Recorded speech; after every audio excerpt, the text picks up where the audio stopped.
Yeah. It's very small. We did obviously tailor this.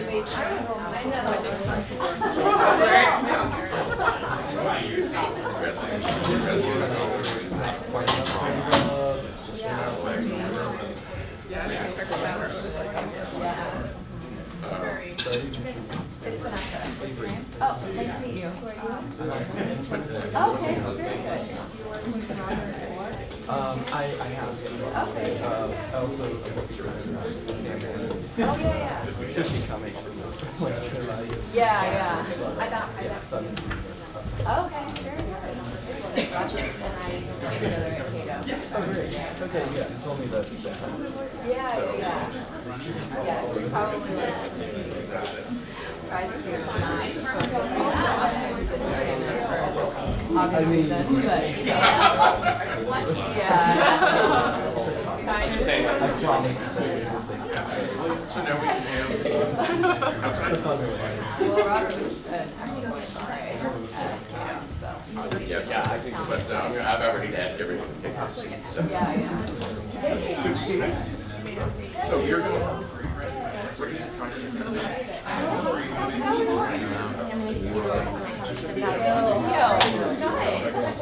I love the classes. Oh, thank you. Some people, for some people, it's so you're going for it. I just want to know so that I know that's what you said. I just want that was the last one that changed. The meeting order momentarily.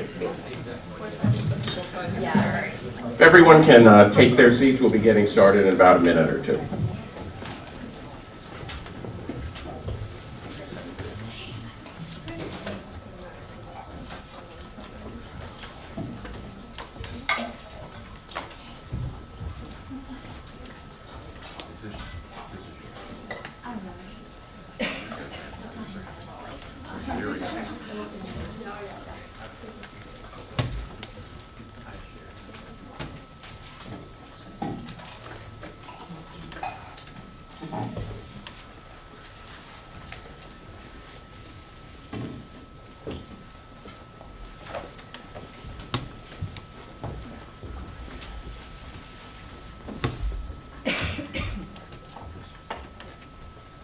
I'd like to thank everyone for coming on this rainy morning. I'm Henry Olson. I am a senior fellow with the Ethics and Public Policy Center and the host for today's conference.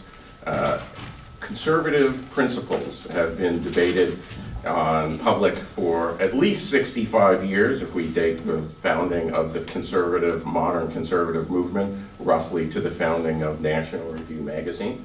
And in that time, conservatism has been a balance of competing ideas that could stand on their own, but have chosen to organize collectively for political interest. There's always been a strong libertarian stream. There has always been a strong communalist or community-oriented stream. There's always been a strong business-focused stream.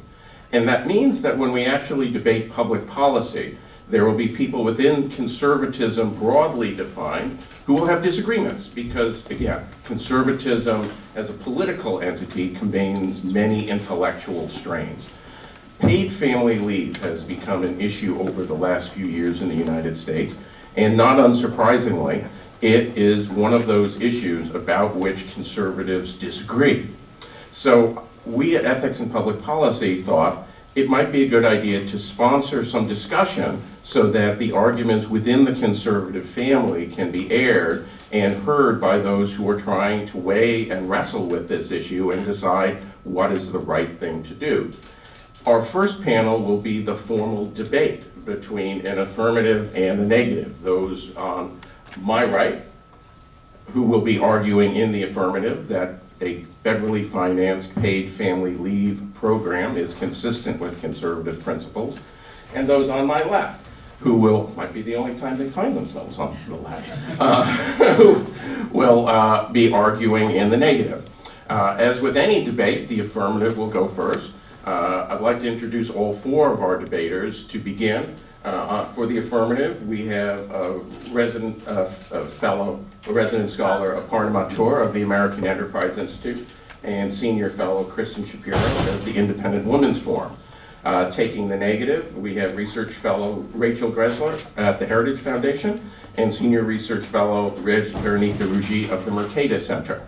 So we will start with the affirmative, which by agreement their time will be split. But first up to the podium to take the affirmative is Aparna Mathur.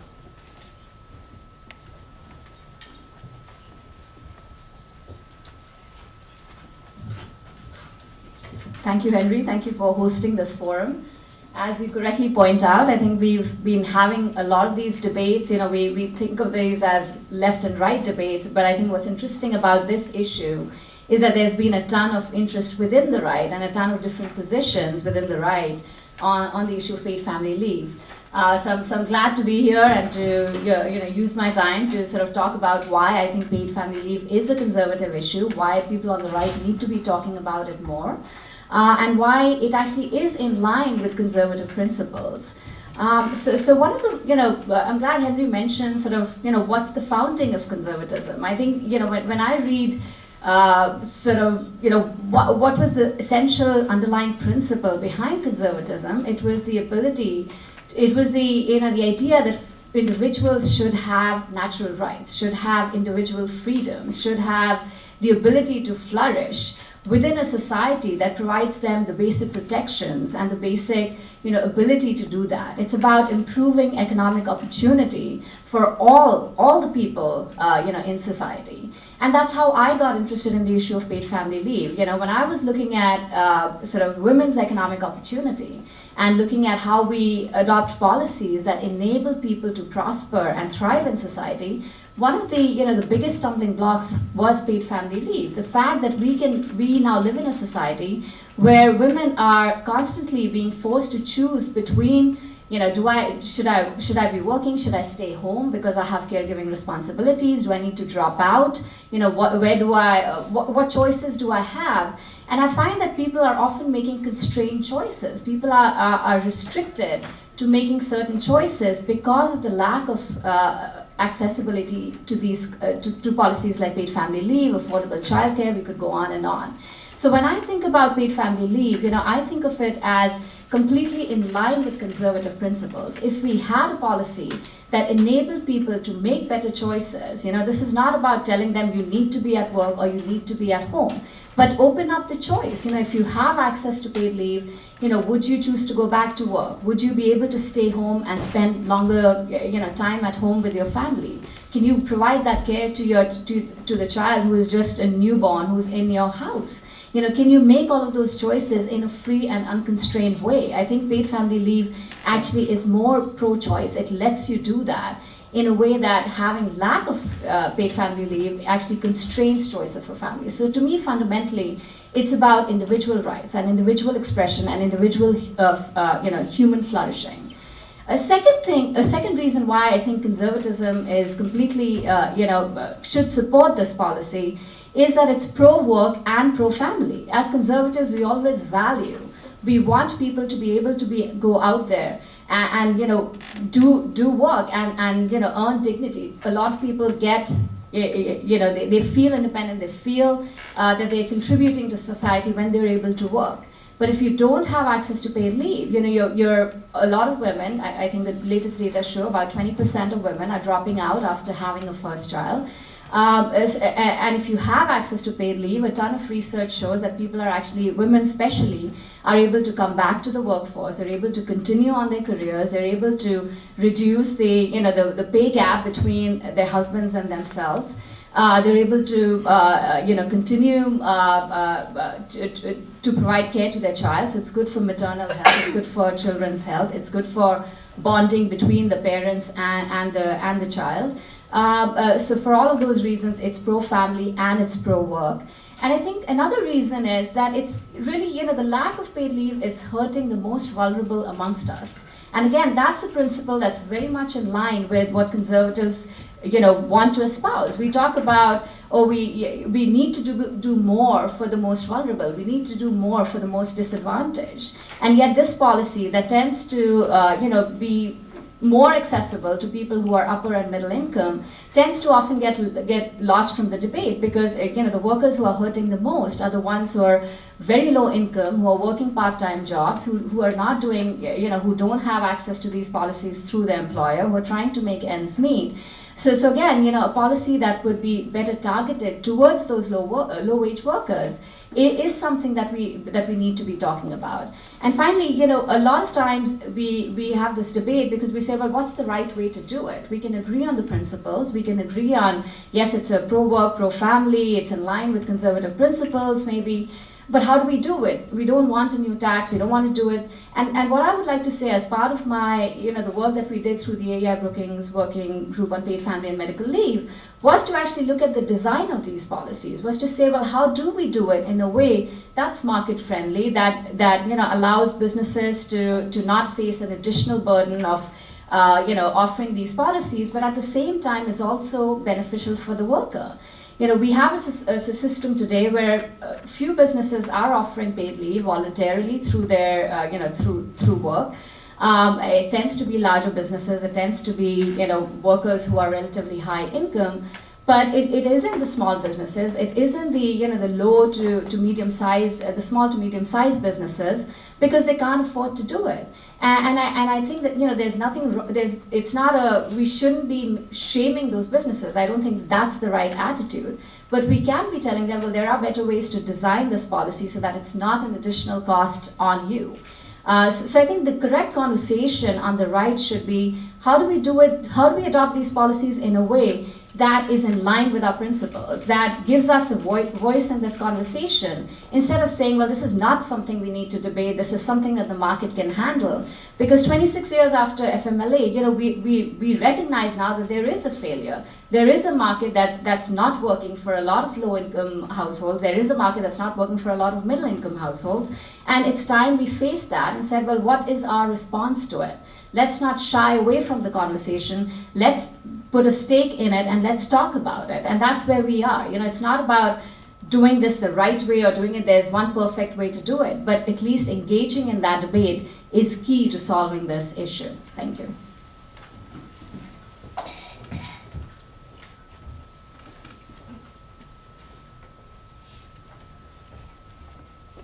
Thank you so much. I think Aparna hit on the key reasons why paid family leave is consistent with conservative principles, but I'll beg your indulgence while I hit on a few more. And first and foremost, paid family leave is pro-life. Most women who have abortions say they cannot afford to have a child, and that is why they have an abortion. It's only logical that paid family leave, by reducing one of the most significant economic barriers to having a child, will reduce abortions. Coincidentally, the women who get abortions are by and large the women that Aparna mentioned don't have access to paid leave through their employers. They're younger, and 70% are poor or near poor. These are the people who don't have paid family leave and don't have options, but immediately returning to work after having a child. And if that's your option, a lot of women choose to not have a child. But I think why paid family leave is pro-life runs deeper than that. How much more compelling would a pro-life platform be if it weren't just being against abortions, but instead supporting a host of policies that are pro-family? And it does not get more pro-family than supporting family leave. The Department of Labor estimates that 1 in 4 women return to work within 2 weeks of giving birth. And you guys look pretty young, but I can tell you as a mother, even a lot of you don't have a child yet, in 2 weeks, your child may not have regained their birth weight. They probably can't lift their head up. These are children that nobody wins when an 8-pound baby who can't lift its head up goes to an institutionalized setting rather than being cared for by a parent. SIDS peaks 2 to 4 months after having birth. Paid family leave is therefore strongly, actually, the studies show, associated with a decline in infant mortality. 10 weeks of paid family leave, one study showed, decreased infant mortality by 10%. A separate study similarly found that each month of paid family leave drops infant mortality by 13%. So putting these in concrete terms, the studies range from about 2,500 to nearly 8,000 babies a year in the United States would be saved with paid family leave. But in addition, In many ways, the United States, it's important to recognize, is already paying for paid family leave for certain people. The Pew Research Center found that for employed people who don't have access to paid leave with their employers but need paid leave, 20% of them go on public assistance to finance paid leave. And that number jumps to almost 50% for low-income women who need paid leave. How many of those people, once they go on public assistance, then don't get off? If we could show them an affordable option for financing paid family leave that does not resort to public assistance, we will save money in the long run. And to put this again in concrete terms, a Rutgers study said that low-income women who took paid leave after giving birth, or no, who just took leave after giving birth, unpaid leave, paid leave, reported receiving $500 less in public assistance than women who took unpaid leave. And then, as Aparna mentioned, paid family leave, I think conservatives have a big negative reaction to it because they think, oh my gosh, we're not Sweden. You want to turn us into Sweden, or some of the Scandinavian countries, or even other countries in Europe that aren't Scandinavia.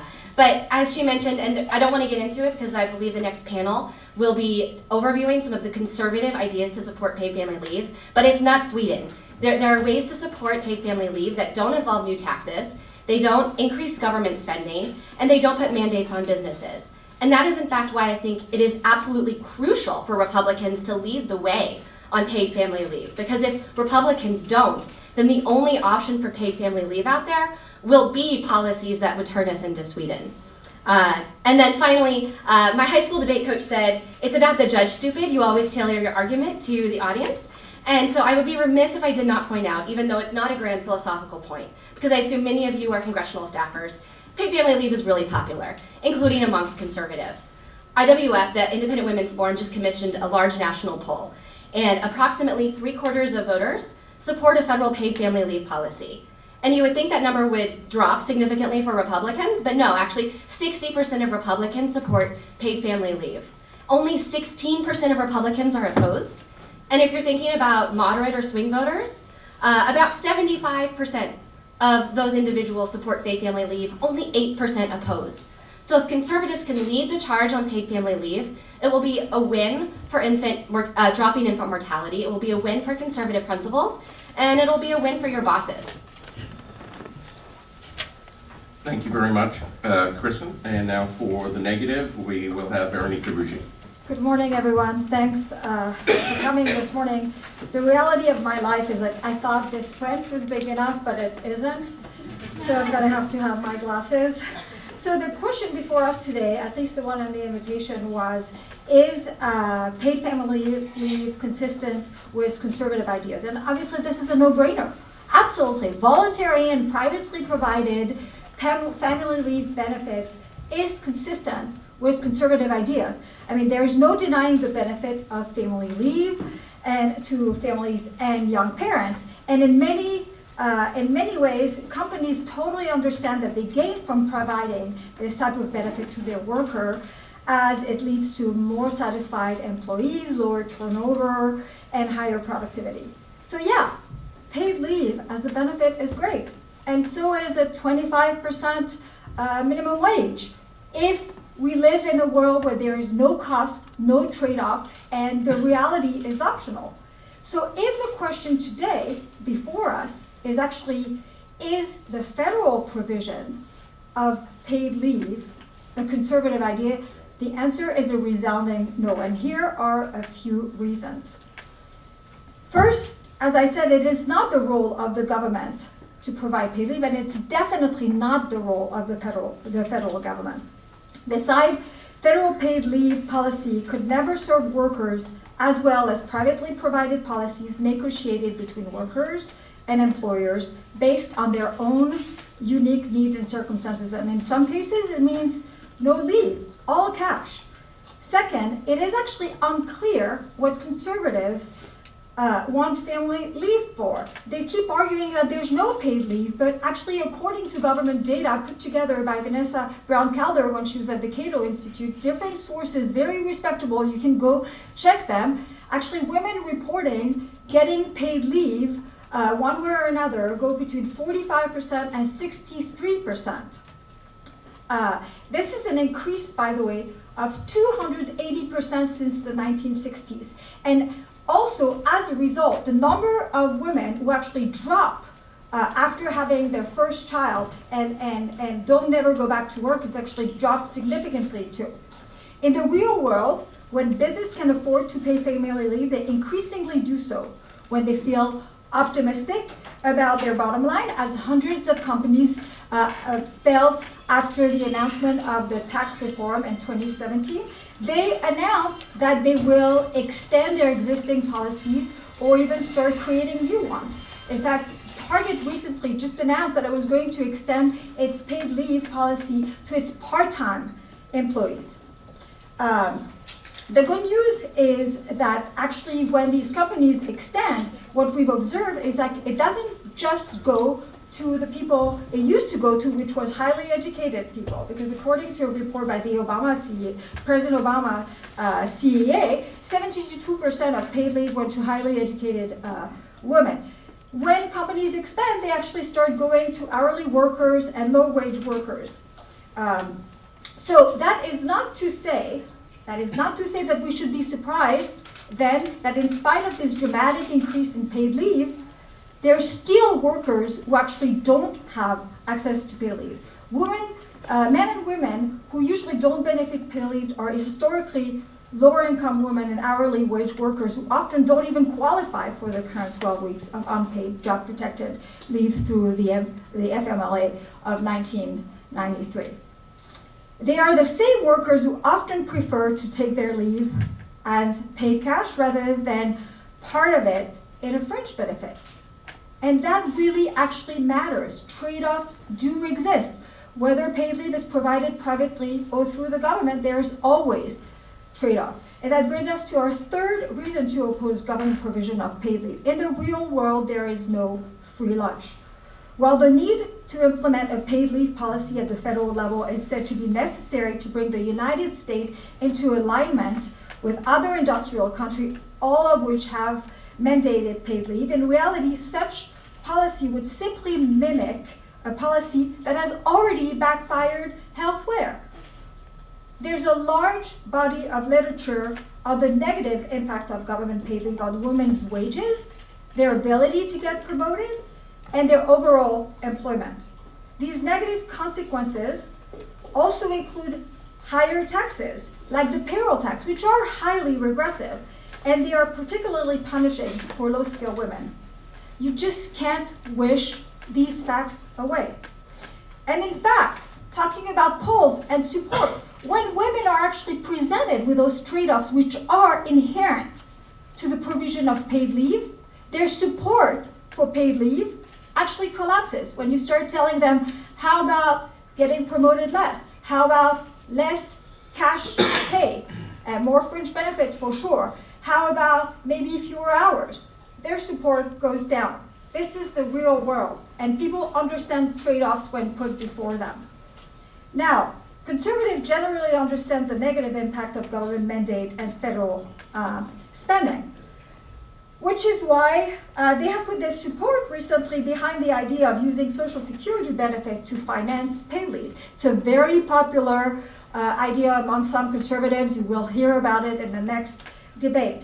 New parents would be allowed to collect Social Security after the arrival of a child, even for adoption, in exchange for postponing the retirement by a few weeks, decades into the future.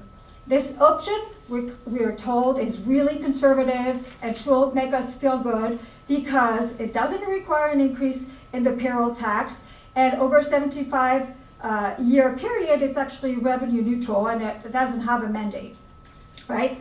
But even if that policy was possible to implement as is, and we'll go back on why it's not, it's still a bad idea.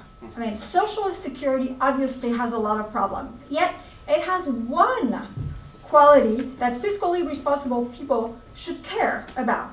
Although in practice it's an income transfer program, each individual still has to earn its benefit. Each worker pays the payroll tax over his or her career. The payment of these taxes make the person eligible. So effectively, it's contribution first, benefits later. Using Social Security to pay leave would turn the contribution then benefit pattern on its head. Benefits happen first, then contribution come later. That's problematic in many ways. The most obvious one is that there is no actual money actually sitting around to pay benefits. These additional benefits, by the way. There's only a promise to repay benefits decades after workers receive them. In addition, we have a ton of evidence that this dessert now, spinach later policy is never carried out in full. What you end up with is dessert now, so people take the benefit, and that spinach, well, it will be later force-fed to taxpayers as politicians won't stick to their commitment to make parents retire later.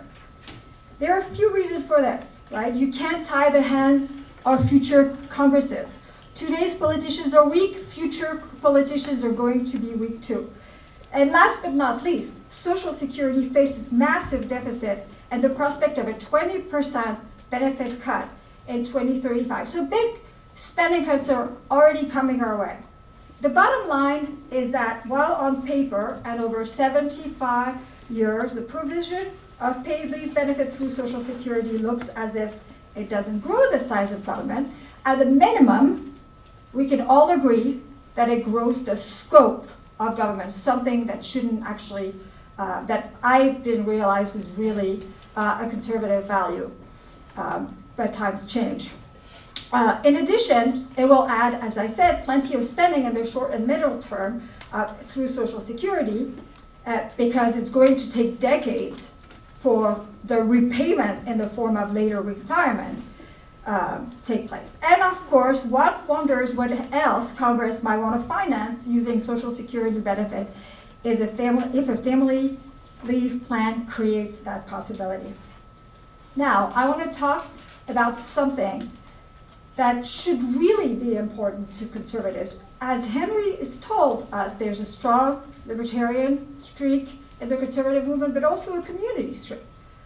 And that consequence of having the federal government involved in paid leave will have consequences. It's something that conservatives should care about and we rarely talk about. Having a federal paid leave policy will shrink the size of civil society. In states where they have government paid leave policies, employers ask their employees to take the government benefit first, and either they will fill the gap between the old benefit and the new one, or they won't provide the benefit anymore. That effectively substitutes the state intervention for private sector intervention. The same will happen here. Once the federal paid leave policy is implemented, whether through Social Security or mandate with funding provided by the government, companies currently providing the benefit will stop providing it or will demand their worker that they use the government benefit first and see what they do after later. For all these reasons, I really want to ask conservative and you going back to your offices and talk to your bosses, ask whether you really think this is a wise thing to do for conservative to open this door. And of course we can talk about the politics of it, which is there's a lot of argument that are being made that if we don't do it, right, if the conservatives don't do it, the Democrats are going to do it. And this is an argument we hear all the time, but the thing is that in the process of actually making the case for something that kind of vaguely try to look like a market position for something that's fully government intervention, conservatives are making the case that we don't have paid leave, that women are doing horribly these days, that the world, is collapsing, that women can't have children, when actually there's good news. I mean, actually the private sector is doing quite a great job. We could always do better, but we would be never better served than we are by actually making the workplace more flexible, allowing employers and employees to actually deal and find solutions with one another. This is not a market failure. This is the real world. Thank you. Now we have our rebuttal, and who on your side is going to take it? I can move first if I did. Oh, yeah. They'll divide it. You want to start? Yeah, you could. And Parna will again go first.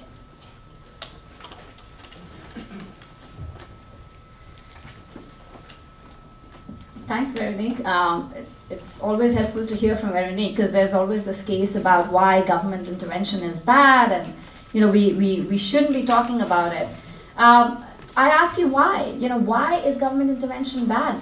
What's the larger goal of conservatives? Is it to encourage human economic opportunity, to encourage human flourishing, or is it just to minimize the size of government? There's a reason why conservatives are talking about the role of government today. There's a reason why conservatives have always said there's a limited role for government in ensuring economic opportunity and ensuring that we can all achieve our best, our best aspirations in life. What's the situation with the FMLA today? We passed the unpaid job protected leave in 1993. It's 26 years. We today have a few more states that are starting to offer paid leave. There's a ton of variation in who gets access and who doesn't. When you look at the unpaid FMLA, again, 40% of low wage of workers are left out, who tend to be low wage workers, who are the most vulnerable workers. When you talk about the private sector, no, there isn't this massive, everybody's getting paid leave. You're right, there's a variation. When and I can share the A.I. Brookings paid leave report. When you look at who has access to parental leave, it's about 14 to 15% of workers. When you look at who has access to medical leave, yes, about 70% of workers have access to sick days. When you talk about family care leave, it's again about the same number that does parental leave. That's not an ideal situation. Now you can say that a lot of women have access to paid leave, but a lot of them are cobbling together paid sick days and paid vacation days. Do you think it's where sick days are about 7 days a year that you have to accumulate over your over your work life during the year? How is that a substitute for having access to paid parental leave that's about 4 to 6 to 8 weeks? How is that a substitute for people feeling comfortable, saying, okay, I need to stay home with my child because I just had a baby? How is that ideal? How is why would people be going back to work 2 weeks after having a child if the benefits were that universal? If people had access to, to leave through their employers? And again, every data that we've studied, and we cite a ton of that in our report, the low-wage workers, the most vulnerable workers, are constantly left out of these policies, whether it's at the employer level, whether it's because the FMLA only applies to workers at larger businesses or medium-sized businesses, not to anybody who's working at a business that has fewer than 50 employees. There is a role for government.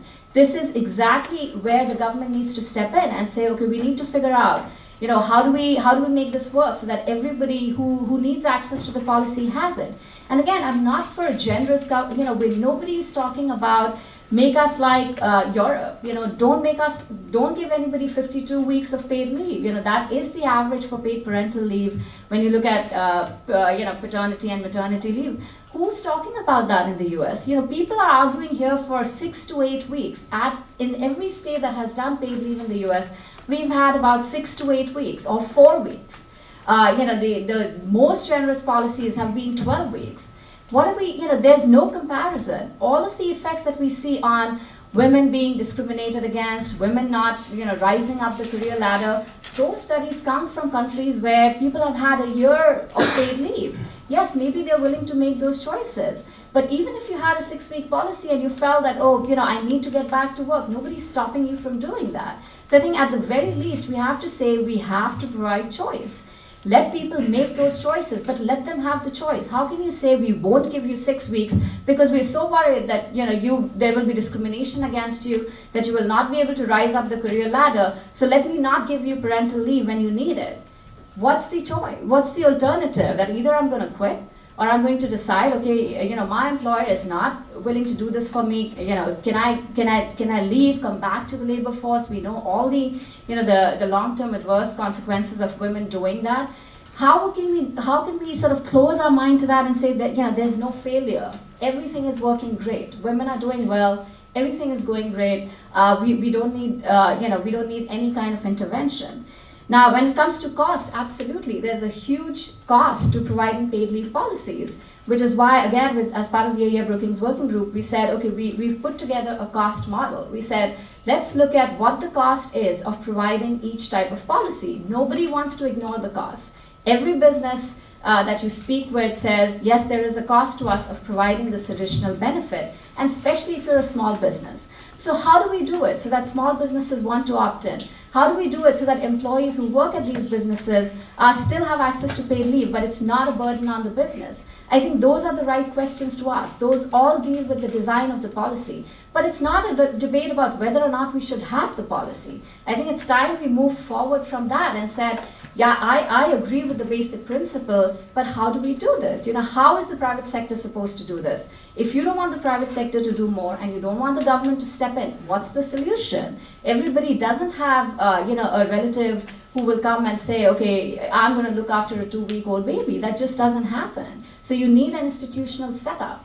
My basic question is, what is that institutional setup, and where is that? Where do you see that coming in? And the final question about crowd out. Absolutely, you should worry about what happens when the state steps in and the private sector decides that they're going to offer, that they're going to step out of these policies. The existing evidence, everything that I have read, at least in the California program, which has 6 weeks of paid leave since 2003, 2004, doesn't suggest a crowd out by businesses. Now, some employers may decide, okay, if you're getting 6 weeks through the state, maybe my benefits will start after 6 weeks. There's nothing wrong with that. Every employer that's offering paid leave is not going to say, well, I'm just going to not offer this benefit because you're getting it through the state. And even if they do, that's something that we need to study. But that's, in my mind, that's not necessarily a bad thing. So the question is, a lot of the employers anyway who are offering these policies tend to be far more generous than anything that we're even talking about at the state level or even at the federal level. So I just don't see, how that is a massive problem with thinking about or talking about paid leave. Yes, a lot has to do with the design. Do we make it a 4, 6, 8, 12-week policy? Who bears the cost of this? Should this be on the employee? Should this be a government program? Social security? Should this be done some other way? What's the wage replacement rate? How do we make sure that people stay attached to the workforce and are not just quitting, because, I have 100% wage replacement, I'm going to stay home, and take that full extent of leave. There are a million questions to be discussed, which is what we did with the working group. But to me, that's the start of the conversation. That's not the end of it. The fact that it's complicated to figure out what's a good policy for the U.S. shouldn't be the end of the debate. That's the start of the debate. Thanks.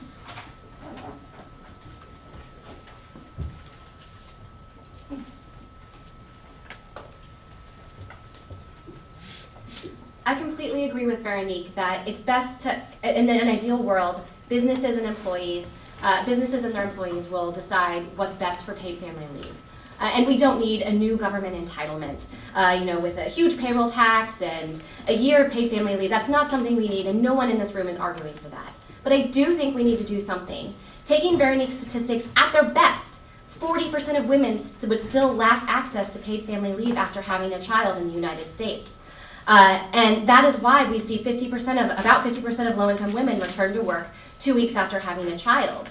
So while the market is solving paid family leave for many women, the most vulnerable children are not being cared for by their parents immediately after birth. So what we need is a policy to fill that gap.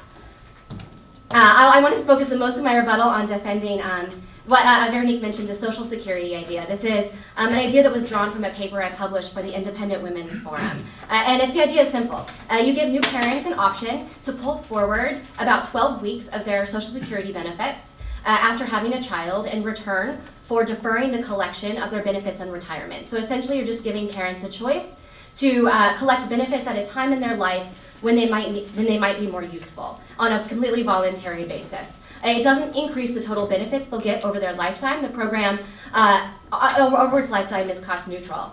Veronique mentioned a few criticisms of this idea. So first is that there's a disconnect between earning your benefits with Social Security and using them for parental leave. But as many of you know, the Social Security tax is 12%. So it doesn't actually take very much time for you to earn a parental leave benefit under Social Security. That's why IWF calls this Social Security earned leave. You only have to work for, I think, about a year to earn a parental leave benefit, and all of the proposals out there have minimum amounts of time you need to work to earn Social Security parental leave. Veronique also mentioned that Social Security is facing problems and there's going to be a deficit in the future. That's absolutely true. No one argues against that. To put parental leave and the spending in context of Social Security spending, it's a fraction of a percent. The Social Security actuaries have studied all of the conservative proposals out there for this proposal and found that they have a negligible effect on Social Security's finances. And in the long run, they may even be positive. And Veronique mentioned probably the most serious criticism is the concern that policymakers will forgive the deferral period. And so eventually it'll just transform into a new entitlement. Well, that is not what the politicians are proposing. That's something that is a fear that might happen down the road, but no one, there's no evidentiary basis for this fear. I think a lot of this concern is drawn from the idea that other entitlement programs have eventually expanded. So you see, for example, Social Security started off small, and now it's the major retirement program. But all of all of that history has occurred in the context of a program that's actually started off as an entitlement, not as a program that just gives you more control over benefits that you're going to be getting anyways. And then also she said that she's the fear that companies will stop providing benefits. I think that is a fear that is very founded when you have an idea like the Family Act, which is a traditional entitlement where everyone is taxed to fund a new government program for parental leave. But in the Social Security context, if benefits still have an incentive, businesses still have an incentive to offer parental leave, because if you can get parental leave through your benefit, then you don't have to defer your retirement benefits through this program. So at the end of the day, I think, and if you don't believe me, then I'll just appeal to authority here. Senator Mike Lee is one of the senators that's put forward this proposal and introduced legislation modeled after the proposal. I think he's about as concerned with limited government as it gets. I think he drops the Federalist Papers in casual conversation. And I don't think he would be putting forward a proposal that he did not think was consistent with conservative principles and limited government. And then, just briefly, 2 final points. Veronique mentioned, that the idea that there might be unintended consequences for supporting parental leave for women's careers.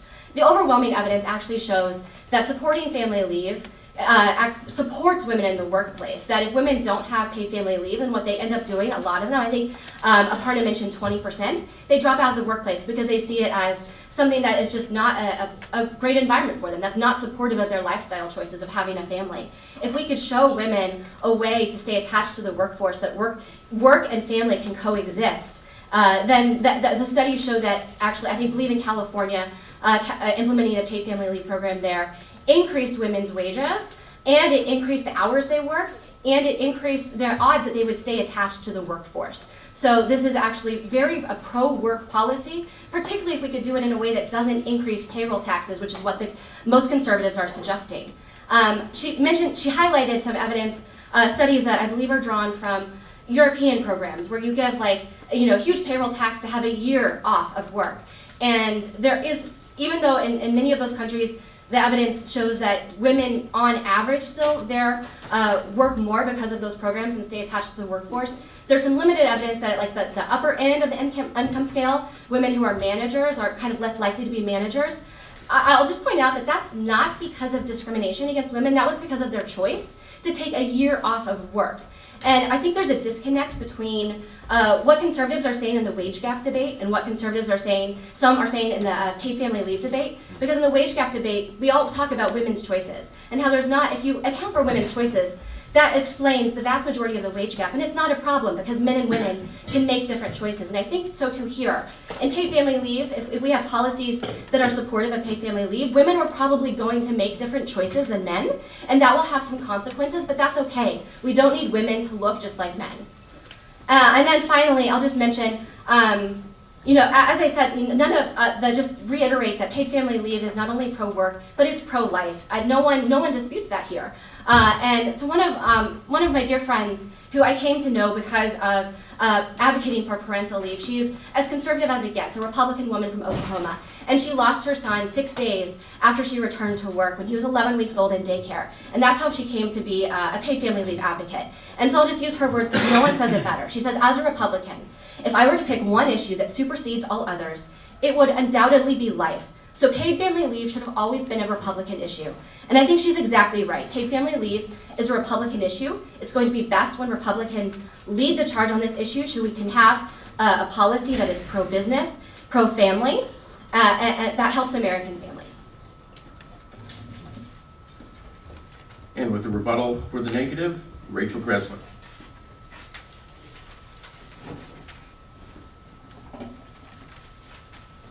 Thank you. I think there are definitely some things that we agree on here. We agree that conservatives support families, and so of course we support paid family leave. We agree that a one-size-fits-all federal program would not actually work best for most workers. We agree that workers and employers, instead of taxpayers, should be the ones to pay for family leave. And we know that a proposal like the Family Act would not end up meeting most workers' needs, and in the end it would actually be disproportionately hurting those workers, lower income people that we're trying to help the most. I think where we don't seem to agree is on the purpose of Social Security, on Congress's future ability to refrain from expanding what Kristen described would start out as a small program with a minimal cost and would only be for parental leave, and then changing it into a large scale, massive program that would cover all types of leave at a very great cost.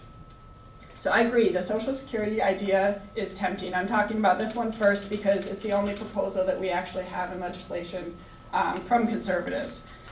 So we pay into the system. Why not let us take the money out earlier when we need it as opposed to having to wait to retirement? Especially when theoretically, at least this shouldn't cost any additional money to the federal government. But that's a slippery slope. If I can borrow from Social Security for paid family leave, why not also to repay my student loans or to buy a home? Student loan repayment is actually already a proposal that has been made. And then before long, you'd have workers and families becoming reliant on the federal government to make the choices that they should be making on their own through saving and budgeting. When we started out, what was Social Security? It was a small-scale anti-poverty program. And I want to bring this up because Kristen pointed out what's the fear that this is going to grow over time. Well, because policymakers kept increasing its missions, its benefits, and then its costs, that program is now financially broken and will only be solvent through 2035, at which point it can pay about 75 to 80% of benefits. As it stands, we have no legal claim on our Social Security benefits. People think that it's something that you pay in and the money is sitting there and you earned it and you have a right to take it out in the future. The Supreme Court has ruled we have no right to that. Congress could tomorrow enact a law that said Social Security is over, you get nothing, current retirees get nothing. So the proposal is based on the notion that we own that, but it's simply not true. Furthermore, Congress is already spending every dollar that you and I pay into the system for current retirees. It's not in a savings account accumulating for the future for us. It's already going out the door. So the notion that we have earned this benefit, what we've actually earned is future Congresses committing to taking taxpayer dollars from younger workers in order to fund our benefits. The only way that our Social Security is actually there is if they do that in the future and if they raise taxes significantly on workers in order to fund those benefits. So Social Security needs to be fixed, and it needs to be fixed in a way that makes it smaller instead of larger. So admittedly, this proposal does provide a limited paid parental leave benefit, but those constraints would never hold. Some more evidence of why they would never hold. When Social Security started out, it took 2% of our paychecks. Today, it takes 12.4%, and this week, the House will be holding a hearing on Democrats' proposal to make Social Security solvent by increasing the tax rate to 15% and expanding benefits to everybody. This was supposed to be an anti-poverty program that was limiting the benefits so that people weren't living in poverty. Now most people think of Social Security as their primary source of income in retirement, and it provides 45% of your pre-retirement income to 20% of our population. So if enacted, there would immediately be pressure to grow a program, whether it's Social Security or whether it's some other targeted small-scale federal program. You would want to increase the size of the benefits because, let's look at it. Social Security would provide about 45 to 50% of your pay. If you're a low-income worker, can you afford to take paid family leave if you're only going to get 50% of your paycheck? You probably can't. This is where you actually don't benefit the lower income people because they are the ones that need 100% of their pay in order to keep paying their bills. Higher income people can afford to take 2/3 or 1/2 of their paycheck, and so they're the ones that would be more likely to use this proposal. That's what we've seen in European programs, is that they're actually regressive. The majority of the benefits go to middle and upper income earners, while lower income earners are less likely to use the program, yet they're paying all the taxes for it. So after Congress in the future likely increases the size of the benefits so that they can actually be of use to middle and lower income people, then they'll realize that this trade-off of having to delay your retirement is going to hurt lower income people, particularly women and minorities, the most. They actually have lower life expectancies, and so when they see these people coming and saying, I have to delay my retirement by 2-3 years because of the leave I took, that's not fair, Congress will say, never mind, you don't have to delay your retirement. And now something that was supposed to be cost-free is not anymore. If we have any questions about whether or not this would actually happen in the future, we can just look at what's happened in Europe as well as in the US states that have enacted policies. So in New Jersey, they've already doubled their paid family leave allowance from 6 weeks to 12 weeks. They've increased the maximum payment. They've increased the group of employers to whom it applies. And they just recently included not only your immediate family members, grandparents, and relatives, but also anyone that you have an equivalent of a family relationship with. That can be a close friend. So you can see how expansive this could become. Maybe I want to go and take care of my grandmother once a year in Florida and use the paid family leave program to do this. I mean, there's all sorts of ways that you could see people abusing the program, and then it's not actually helping the people that you're trying to. In Europe, so they've had programs in place for a lot longer than we have here. Between 1980 and 2011, the average number of weeks grew from 14 to 42. So they started out with a program that's relatively similar to what we're talking about. 14, we're talking about 12 weeks here. Already they're at 42. Canada's over that same period doubled from 17 weeks to 35 weeks, and over that time its costs quadrupled. New Jersey, by the way, as a result of its expansion, its maximum costs for taxpayers are expected to quadruple. So every time that you try to expand the program to try to meet somebody's need that it's not, you end up increasing the costs. So at the end of the day, a well-intended and supposed to be cost-neutral program that would originally only be for paid parental leave, which actually only 1 out of 5 leaves that are taken today is for having a child. That's what conservatives are talking about, is paid parental leave.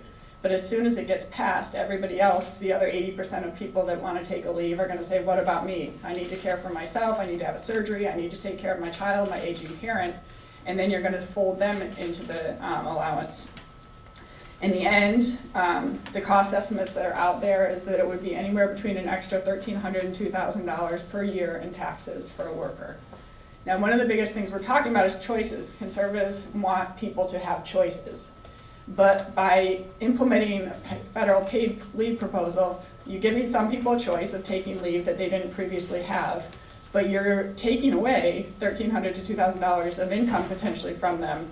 That's taking away a lot of choices that they can currently do with that amount of money.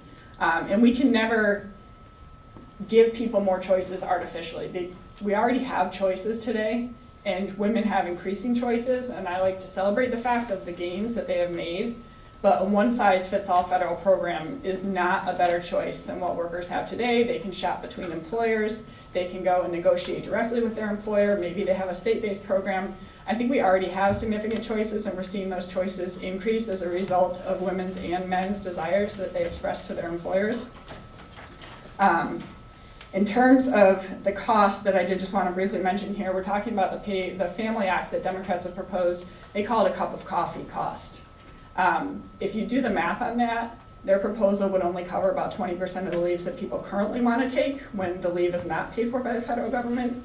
So really what you're talking about is a proposal to ration paid family leave and have the federal government be the one that you submit your paperwork to, including all your medical records and private information, and then let them decide whether or not that paid family leave request is worthy, and then you can wait. Who knows how long, 6 weeks? The disability insurance program, you can wait for 2 years to learn whether or not you are going to receive that benefit.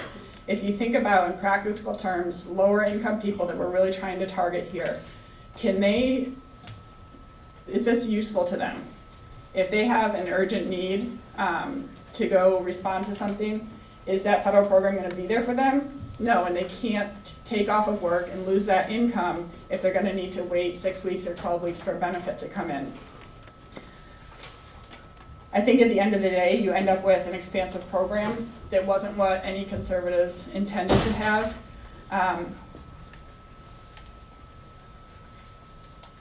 Trying to decide if I want to focus on here. I mean, I think a lot of this comes from my own experience with paid family leave and just realizing what a benefit it is to be able to work directly with your employer.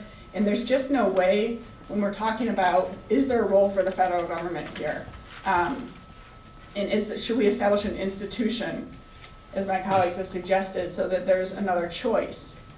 I don't think that's what you end up with in the end. I don't want to have to go around my employer and not be able to work directly with them and see what works out best for me and for my employer.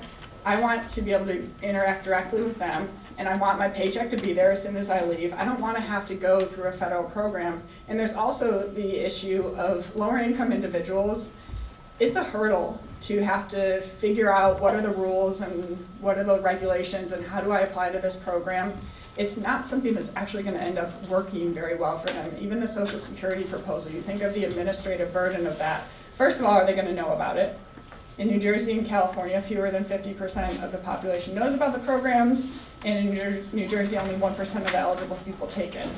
So you have a big lack in awareness, but say we do have a federal program and we're more aware of it. Do we really know what the implications are? And I think lower income people are going to be less prone to understand it and to be willing to take that risk and to be willing to go through the headache of having to file all the paperwork necessary. I will get to some of the solutions that I think that we can be for as conservatives without intervention in a later period, but I did also just want to talk about some of the issues that my colleagues brought up in terms of support for paid family leave. Yes, everybody in general supports paid family leave. I think 82% of Americans say they would like paid family leave. Only 11% support a federal program. This is a Pew Research study. 62% of people would rather have private employers pay for it. I'm not sure what these studies are that are saying that a majority of people want federal paid family leave program. A Cato study found that yes, there's support for it, but when you actually talk about what are the costs, people don't want it. They want it if it's notionally cost-free, but not when they have to pay for it. And I think people recognize that the best type of program is one that comes from their employers. And we can see that there's been a huge expansion in this recently, particularly the Tax Cuts and Jobs Act. You saw all these large employers that are employing lower income people, Target, Walmart, Lowe's, Chipotle, coming out with new programs, and those are exactly the people we're trying to get at. What the gap really is not just low-wage workers, it's more smaller employers. They're the ones that aren't advanced, they haven't been in business long enough, they haven't had the time and the revenues to set up a formal paid family leave program. And just in terms of who has access, when you say paid family leave, I have a lot of friends and relatives who don't have access to paid family leave, but they've still taken it. They've taken it through paid time off policies, vacation, other things, and they haven't really been that limited. They've been able to take what they want. And so in terms of who's actually has access to being able to take leave, it's a lot higher than we talk about. One thing that I thought we agreed on, but maybe not, is there a role for government intervention here? I thought in general conservatives did not think that the government should be intervening in these choices, but maybe some of my colleagues believe they should be. When you have government intervention, you have a one-size-fits-all policy that doesn't work for everybody. And in the end, it's either extremely expensive or it results in rationing. I don't think that that's something that we want to turn to here. So I will just conclude now with saying that I don't think that there's any role for a federal program in paid family leave. because in the end, what we will get is less take-home pay for everybody and more intervention in the choices that we would rather be making on our own without the government telling us what our options are.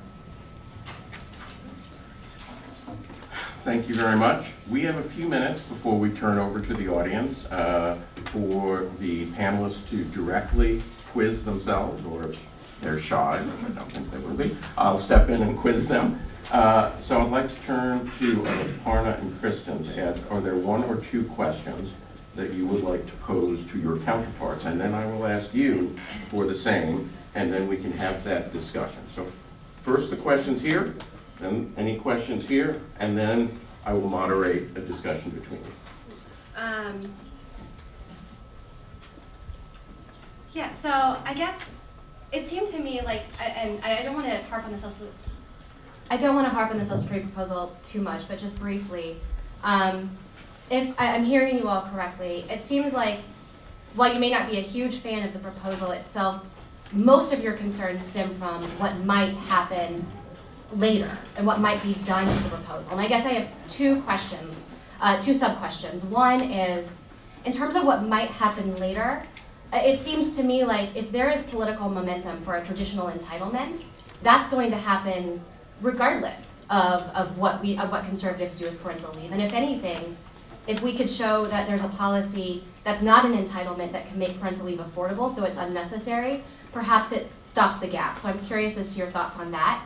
And then second, it seems to me the Social Security proposal, I see your concerns, but it also seems like this introduces a novel concept that hasn't been really done before in terms of benefit programs, which is the idea of a trade-off, that you take a benefit, but there's a trade-off for that benefit.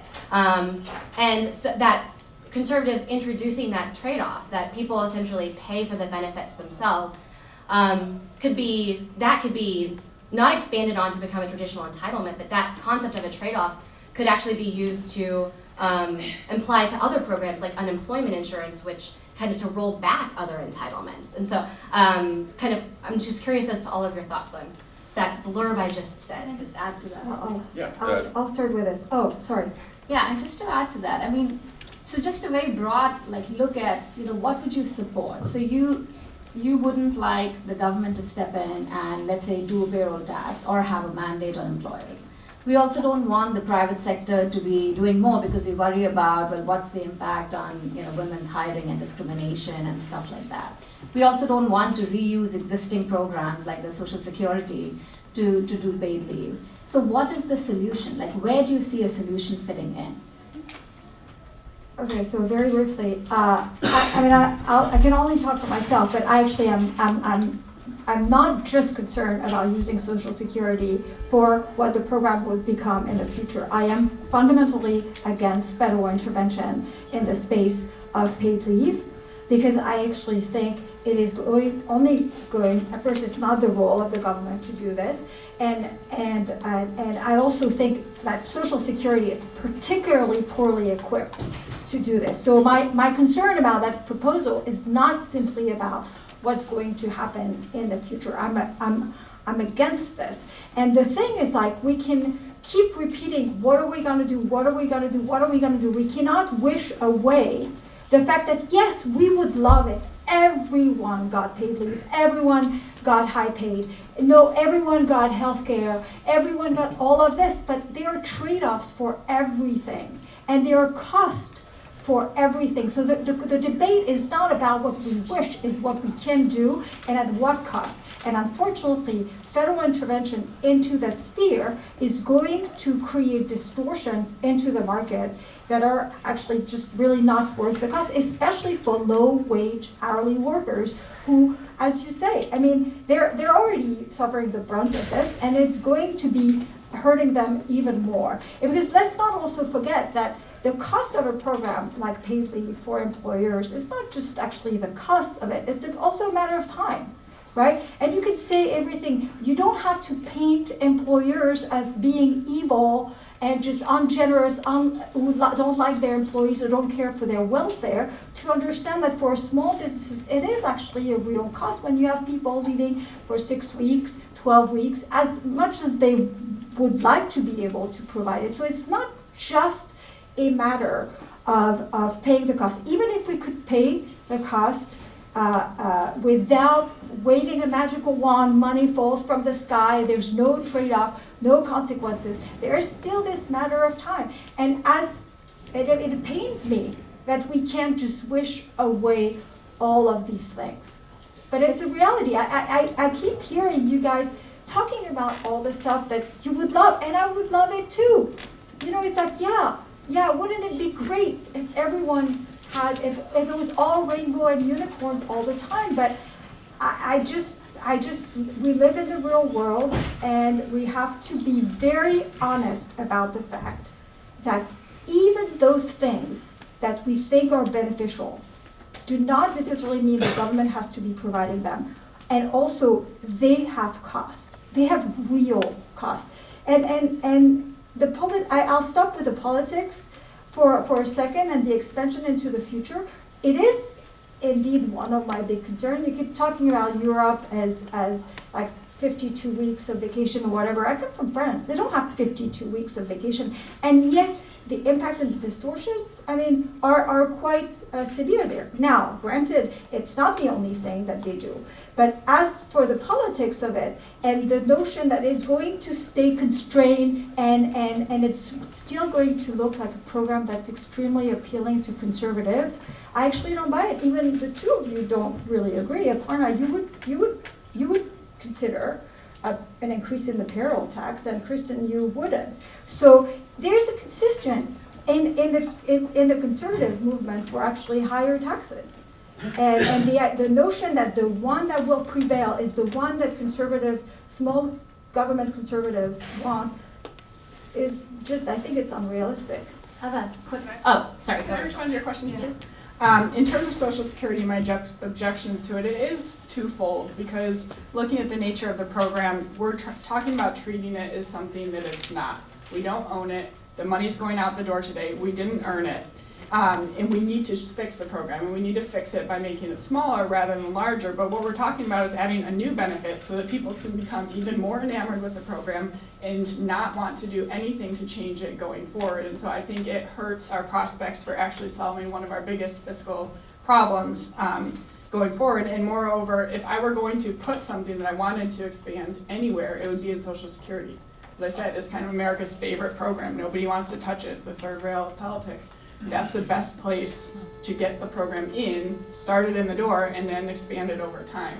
So those are my problems with Social Security, and I also just don't believe that we can contain it over time. In terms of the trade-offs there and the money, it's more, what we're really talking about is a government loan, effectively, because as I said, the money's going out the door today. It's not mine, it's not in an account. So what I'm really doing is borrowing from the government. And do we want to be starting a program where, as long as it's a socially acceptable choice that we're making to take paid family leave, maybe to repay a student loan, buy a house, buy a car, whatever it is, that we can go to the government and effectively access a loan for them.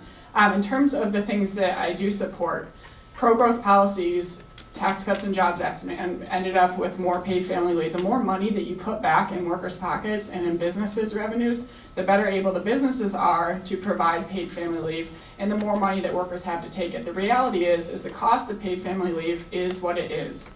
If it's $6,000 to take paid family leave, that's how much it costs.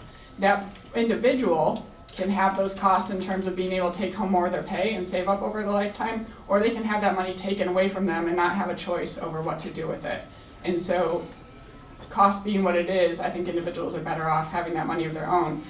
Something that Senator Lee does support, and I like to talk about as being a great way, particularly to target lower income Americans, is something called the Working Families Flexibility Act.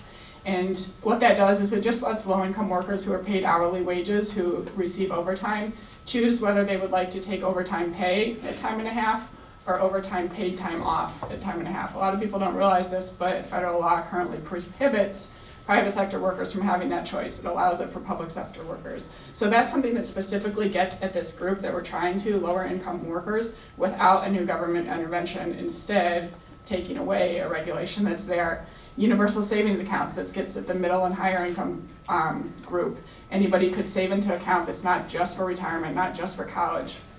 but that they can tap for anything. And even if we don't implement USAs, you could allow workers to use their 401k to take paid family leave.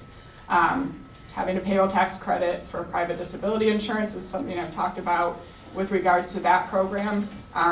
Actually, between about 40%, maybe 50% of workers have access to private disability insurance today, and that covers maternity leave or your own medical leave. So in terms of who actually has access to types of leave, this is another way that a lot of people already have access today. And then just reducing the regulatory burdens that we have out there so that employers have more resources to provide. And the question that I was thinking of for you is, do you support paid parental leave only, or which is like a 20% of the leaves that are taken, or do you support paid family leave broadly, incorporating everybody that wants to take some form of paid family leave? And then also, can you point to any benefit program the government has ever implemented that has either stayed the same or decreased over time? So just on the paid parental leave question, yeah, we, as a group, we do support paid parental leave. We are more concerned about expanding it to family care and medical leave. As I pointed out, data show that people, either already do have a lot of medical leave through employers, through state disability insurance programs. So I'm not in favor of sort of bundling all three like the Family Act does and saying, we need a uniform policy on that. But I do think sort of addressing each gap separately is a good research question. Parental leave, absolutely. You can argue as much as you like that people have access to it, that people are using vacation days. It's not that ideal. A lot of people don't have access to, haven't accumulated that many sick days, don't have access to vacation days, are not in states that have state disability insurance programs, and therefore do not have access to maternity leave. And that is why we're doing this research to actually highlight that data. If everybody had access, it wouldn't be an issue that would even, we would be debating here today. I do think, on the right, there is a larger focus on the cost issue, and that's precisely why within the working group, we said, okay, costs are central to this debate. How do we account for the cost? We cannot stop the conversation at saying there are costs, so let's forget about it. There are going to be costs. We can't talk about this policy because there are costs. Every policy has a cost, and yet we have 1 million policies in this country that have actually benefited workers a whole lot. So no, we are not one-sided. No one's saying that there is just a benefit to it, so we need to do something. There is a realistic assessment of costs. As part of the AI Brookings group, we created a paid family leave cost calculator. We said if we implemented our paid parental leave policy, how much is it going to cost families? It comes out to less than $100 a year. The Cato survey that you pointed out, Rachel, earlier, ask people, how much would you be willing to pay for a paid parental leave policy? Yes, the higher the cost, the less likely they are to want to pay for it. Obviously, if it's $1,000 a year, nobody wants it. But if it's $200 a year, people want it. People are willing to pay for it. So again, the question is, how do we design a policy that's minimally costly but provides maximum benefits to people, right? Again, on the right, there is a big focus on voluntary tax credits. And again, it's great. We need to have voluntary systems. If we want to incentivize employers to do this, if we want to create systems where people can pay into a savings account and then accumulate, again, how does that really improve access to the most vulnerable workers?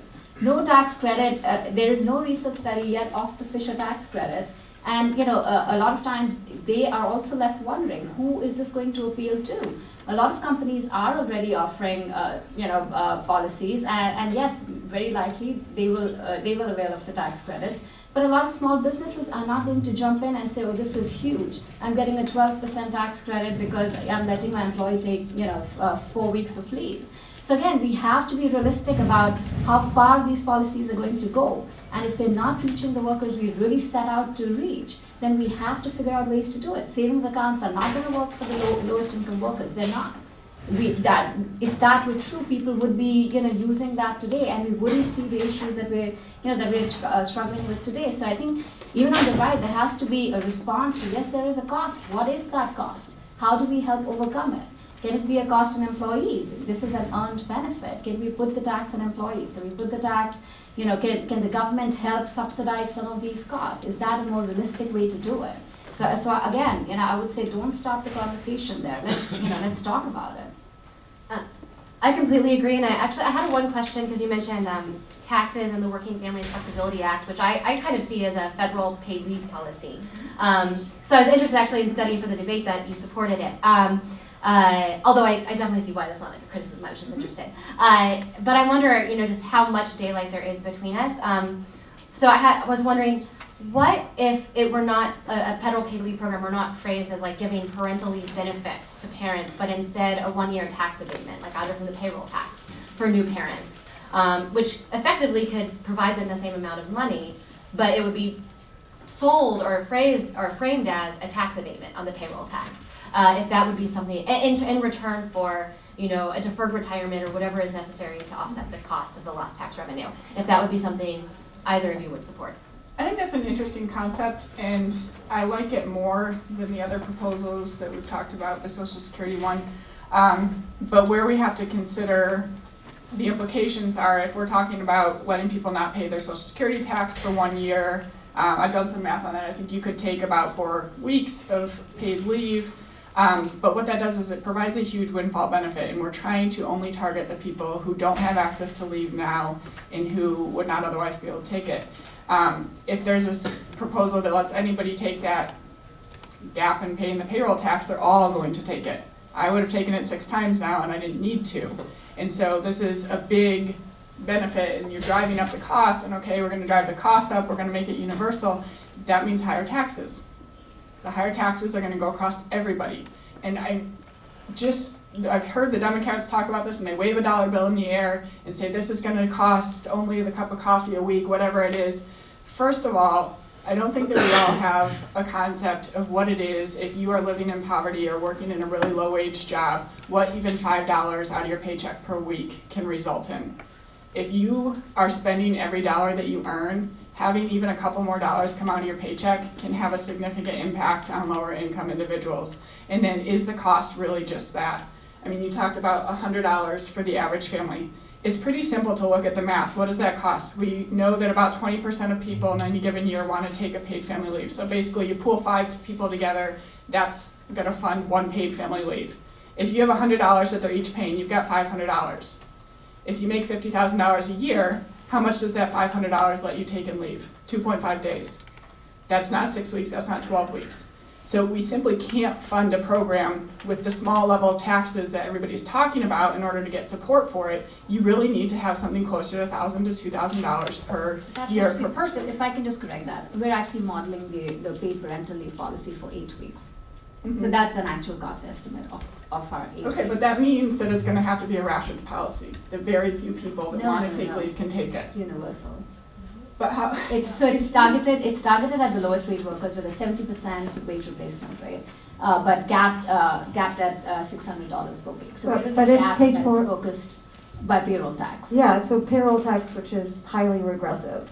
So we're, on one hand, we're handing a benefit to low-income people, we're saying, and on the other end, we're hitting them with, half of American, the biggest tax burden already is the payroll tax. It's not the income tax because it's highly progressive. And so it's basically pretending the government does something when really it's just a sleight of hand. But again, if you cited the Cato survey where people said, oh, we're willing to pay that much, right? So obviously they value the benefit. We cannot just say because there is a cost, let's not talk about it. Well, actually, cost is it actually matters. In a world where no politicians, Republicans or Democrats, care about spending, they just made a deal to lift the spending caps for 2 years, which was lift the cost, which would create an additional cost of $320 billion.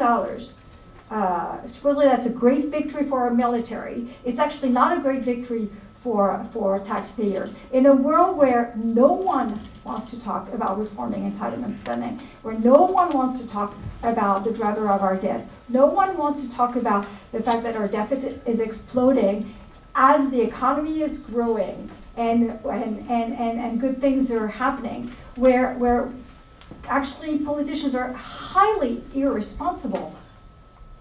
Costs actually really matter at all levels, and we just can't say, well, cost doesn't matter. It actually really matters a great deal. I just want to add here, because I think there's a dichotomy between what you're saying, who qualifies, and what it's actually going to cost. If you've done the math, then that cost must only be applicable to a certain group of people. So what we're actually talking about is taxing everybody, but a benefit is only available to a small portion of the population, maybe 10% there. It's available I wrote down earlier. parental, so it's only modeling parental. Yes. But it's available universally, but it's, the benefits are, larger for lower income households. But I wrote down earlier a quote from you when you were talking about the role is there, should the government be involved here, and you said, everyone who needs it has access to it. So you're not really Parentally. talking about a limited program. You're talking about a program that would cover everybody who wants to have access to it. And so I think Right. we have to be honest here about who we're actually going to provide it to, and then Yeah. what are the costs going to be if everybody can But that use it. is what we've modeled. But I couldn't access it, correct? I mean, If a you were higher having a income baby, you person- you could access it. Your benefits would be capped at 600 per week, but you could access the policy. It's a Okay. universal policy. Then I don't think the math works out in terms of what we're Okay, paying we'll out and how much we're we'll bringing share in. the cost calculator. In terms of cost, I was wondering if you two are at all concerned by the fact that, you know, as I mentioned, about 50% of low-income women go on public assistance when they don't have paid leave, and if it sort of becomes this sticky floor that once they, you know, apply for public assistance because they don't have paid leave, then they just stay on it and they stay out of the workforce. Mhm. And if you saw any benefit to a parental leave policy by, you know, basically reducing this dependency on other entitlements and welfare. I see the link there, but to me, it's a bigger picture thing. And so, yes, taking paid family leave is a burden, it's a cost that we need help with, but we're all mothers up here. We know the real cost is childcare. I mean, if you can't afford to take 6 or 12 weeks of paid family leave, can you afford to put your children in childcare? And for those lower income individuals, a lot of the reason that they're dropping out of the labor force is not because they didn't have access to paid family leave, but because they couldn't find a place that they could put their child, and that has to do with excessive government regulations that we should be looking at more so. I think it's a more holistic picture if we're trying to keep those single low-income mothers in the labor force, and it has more to do with childcare and also getting them more opportunity, a job that has some upward mobility that we could help them with. I'd add that obviously the disincentive to work, or like the distortions created by a lot of other programs that do concern me, and there are like serious adjustment problems we're seeing right now, and many of them are created by distortions, but two wrongs don't make a right. You don't address, if you actually want to be fighting that part of the debate, you don't address it by creating another government program. I don't get, I mean, I agree with the problems with the existing system. I'm actually saying we need a new program. You're saying we don't need a new program because of the existing problems with the system. Well, I just think that two wrongs don't make a right. You don't fix some of the problem created by government intervention by creating another government program to address this problem. You actually But we try- have no government intervention right now in paid leave. I Well, don't know Well, what. we do have government intervention in terms of the government taking too much of our taxes and putting excessive costs That's on a very employers so general that they argument. I'm can't. just saying in terms of the actual policy we're debating, you know, there doesn't exist anything right now that federally Well, Kristen- paid leave. What Kristen was actually talking about is actually that the fact that the existence of some, like women who don't have paid leave then go to collect other government programs. And as the paid leave program being a way to keep these women from collecting other government benefits. So I'm saying that actually two wrongs don't make a right. Fix this side of the problem, try to actually understand why and what you can do to address this without creating another government program. Yeah, so I think that probably, you know, just an underlying disagreement there is the idea that a federal paid leave program is necessarily a wrong, and so therefore it's two wrongs don't make a right. I think, you know, particularly when, you know, if we're talking about self-sufficiency and encouraging self-sufficiency and not dependency on government entitlements, if the federal paid leave program is premised on the idea of individuals, you know, having, you know, a trade-off for their benefits, of essentially paying for the benefits themselves, as you said, alone, it seems to me that that shows people how to, a path for self-sufficiency, not, you know, a path for government dependency. But that's not self-sufficiency when actually the people who are going to be taking the benefit today are actually dependent on taxes from today's taxpayers. It's not self-dependency at all. I mean, this system, the Social Security system, is not a it's not encouraging self-sufficiency at all. I mean, we can say that we can dream and try to pretend that it does, but ultimately when you take that benefit today, as a parent, you have actually working taxpayers who are paying for that benefit. So it's like we can't wish that connection away and pretend it doesn't exist. I don't know. I don't want to get too much into the the Social Security idea, because I know you want this to be a higher level. I would say, but this kind of applies to any kind of self-financing. I mean, it's not just Social Security that a self-financing parental leave program can be built onto. There are other possibilities, but I see your point, Veronique, that in terms of who's actually paying, it's the taxpayer. But I think when we all think of self-sufficiency, the idea that someone essentially taking what's effectively a loan and then paying that loan back, most people would think that that person's taking responsibility for their life, even if the loan is paid. I mean, every loan's paid back over. I mean, I took out student loans for college and I paid them off, and I'm proud that I paid them off, and I consider that a self-sufficient path, not that someone gave me a handout because I took that loan. A self-sufficient path would be going to the bank and taking out a loan in your own name instead of having to rely upon the government to give you a subsidized loan. I don't think banks offer loans for parental leave. No, they don't now, but maybe they would. Maybe they're looking at the child. Banks offer loans for all types of reasons. If a private sector doesn't provide it and we have to go to the government to get it, then you're relying on the government. You're not relying on yourself.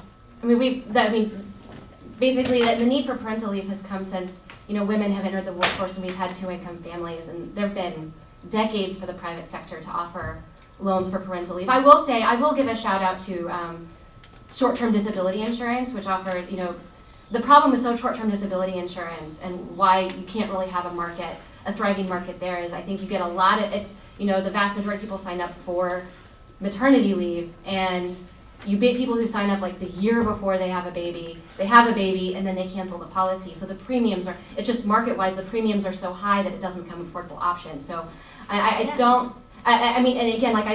that's not to disparage. I do think it works for some people, particularly when they get it through their employers. Like you said, 50% of people can get short-term disability, and then you might have like a subsidized short-term disability insurance. So that's not to say that that's not an important component of recognizing, in the broad scheme, getting people access to parental leave. But as it is, most low-income women don't have parental leave. It's also looking at like the least costly way of helping people. You can say you can go to the private sector and get loans for everything, but again, that's not the cheapest way to do it. I'm just going to cut in here, so we have a couple of minutes for audience questions. But I thank you for a very fascinating, direct back and forth. But I want to give the audience a couple of minutes for questions. So since we have 5 to 10 minutes, what I'd like to do, we don't have a microphone, use this microphone. Come up to the top, up to 5 people, file in a line, and if we make them short, I'll take 5 questions. So come up here, first come, first serve. That way everyone can hear, and our viewers on the live stream can hear you clearly. You're first, let's go. This is to the affirmative side. Where is the market failure in this? The fact that fewer than 100% of workers get this benefit in no way signals a market failure. I just don't see it. Do we respond? Yeah, the market failure is clear to us. The market failure is that that there are all these women who are dropping out of the workforce or having to make constrained choices about can I stay in? Do I need to stay home? Do I need to give up work? I think there's a social cost to that, which employers don't recognize, which a lot of times constrained families don't recognize. So yes, there is absolutely a cost. There is an optimal amount of labor force participation that I think we should be aiming for, and that we're not getting because of the lack of these policies. So absolutely, there's a market failure. I think the strongest evidence of a market failure is the idea that 50% of low-income women go to work 2 weeks after having birth. Because you could say, just the access to paid leave in general, that doesn't show a market failure because maybe people are saving or something if they don't have it. But the fact that you have women returning to work, significant amounts of women 2 weeks after giving birth, I think is evidence of, a gap that needs to be filled. Isn't it the case that the gap has been falling quite significantly over time? What the gap, like women, like Right, yeah, it's a been little so bit, it's absolutely. like it's like this notion that it's just because right now, it's not what you think the market should provide, but the market is a process. It's actually not a guarantee that it's going to deliver whatever people dream up should be the ideal world without taking under consideration costs. When you actually drill into why some women don't have paid leave, it's actually like quite obvious that it is not it's not a possibility yet. And so But then how long labeling do you want- everything that is less than what we dream, an ideal utopian world where there's no supply and demand, where there's no cost, no price, no trade-off. That's generalizing argument, and that's unfair. No, but it is- Okay, we're very specific about. Okay, I've got 3 people in line. I want to give them an opportunity. Yes, ma'am. Thank you. Thank you all. This has been very helpful. On the affirmative side, I have a question for each, really quick. On the affirmative side, obviously every benefit to a worker has a cost. Why does the benefit and cost have to come from a government? Why can't a business weigh benefit and cost? And as a secondary question, what cost to a government program, to the taxpayer, would be too much for you to pursue this policy? At what point do you say this would be better in the market? And then for you over here on the left, what ways can the government aid businesses in progressing toward more paid family leave or even just family leave? Do you think the Tax Cuts and Jobs Act did well? Are there things that it failed to do? And are there things that we should continue to push for in the government for more choices? So just very quickly, I think the reason we think that there should be some, government intervention is that we also don't want a situation where we're telling employers, everybody reacts against an employer mandate, saying employers need to provide this policy at whatever cost. I think we all react against that. We also recognize that if we start doing that, then employers are going to bear costs, and then they're going to realize that the one way that we can recover these costs is by discriminating against women, not hiring them in their childbearing years, or paying them less. And so, to me, the reason for government intervention is that, look, the private sector is clearly facing a cost, and that's why a lot of them are not doing it. There's nothing wrong with that. But if there's a cheaper way to do it, to subsidize that provision of paid leave through a government program, whether through Social Security or through a new payroll tax that's minimally costly. Now, again, what is the cost that's acceptable? I think that comes out from surveys. So the Cato survey showed that people are willing to pay up to $200 a year for paid leave policies. I think that's fine. I think we have to just figure out what is the minimal package that we can offer that's minimally costly, but that still is enough for a lot of people to feel like they're getting access to benefit that they really need. So I think there is a trade-off. It's important to recognize that trade-off. But we also need to ensure that yes, those costs are met, but there is also benefit coming to workers from it. I'll just add that I completely agree that in general this should be a matter left to businesses and their employees, and they can weigh the costs themselves for whether or not a business should offer paid leave. That's working at the Independent Women's Forum. The Independent Women's Forum, in terms of what cost is acceptable, the Independent Women's Forum hasn't supported a payroll tax approach, and in fact views. That's why we've been developing ideas like the Social Security earned leave proposal as alternatives to arguments to kind of stem the tide against a payroll tax approach. Basically just kind of at least in our view, obviously not everybody's, a light-handed government policy that just fills gaps rather than displaces existing private arrangements for parental leave. Okay, we have a couple minutes. You can answer your question, and then we'll go to the next questioner. I can take it real quick here in terms of what is working or what should we do. Of course, the Tax Cuts and Jobs Act, we saw following that dozens of companies announce new reliefs. Just in general, anything that we can do to take the government out of this position of being in the business of paid family leave is going to help expand those policies. And it's not even just the costs and that associated with it, but even getting out to the regulations. I know of companies that don't have a formal paid family leave policy because of the legal liability that it creates if they don't have the paternity leave policy to match it. And so particularly smaller businesses fear having a formalized policy, and so they don't provide one. So the more we can do to get out of the way there.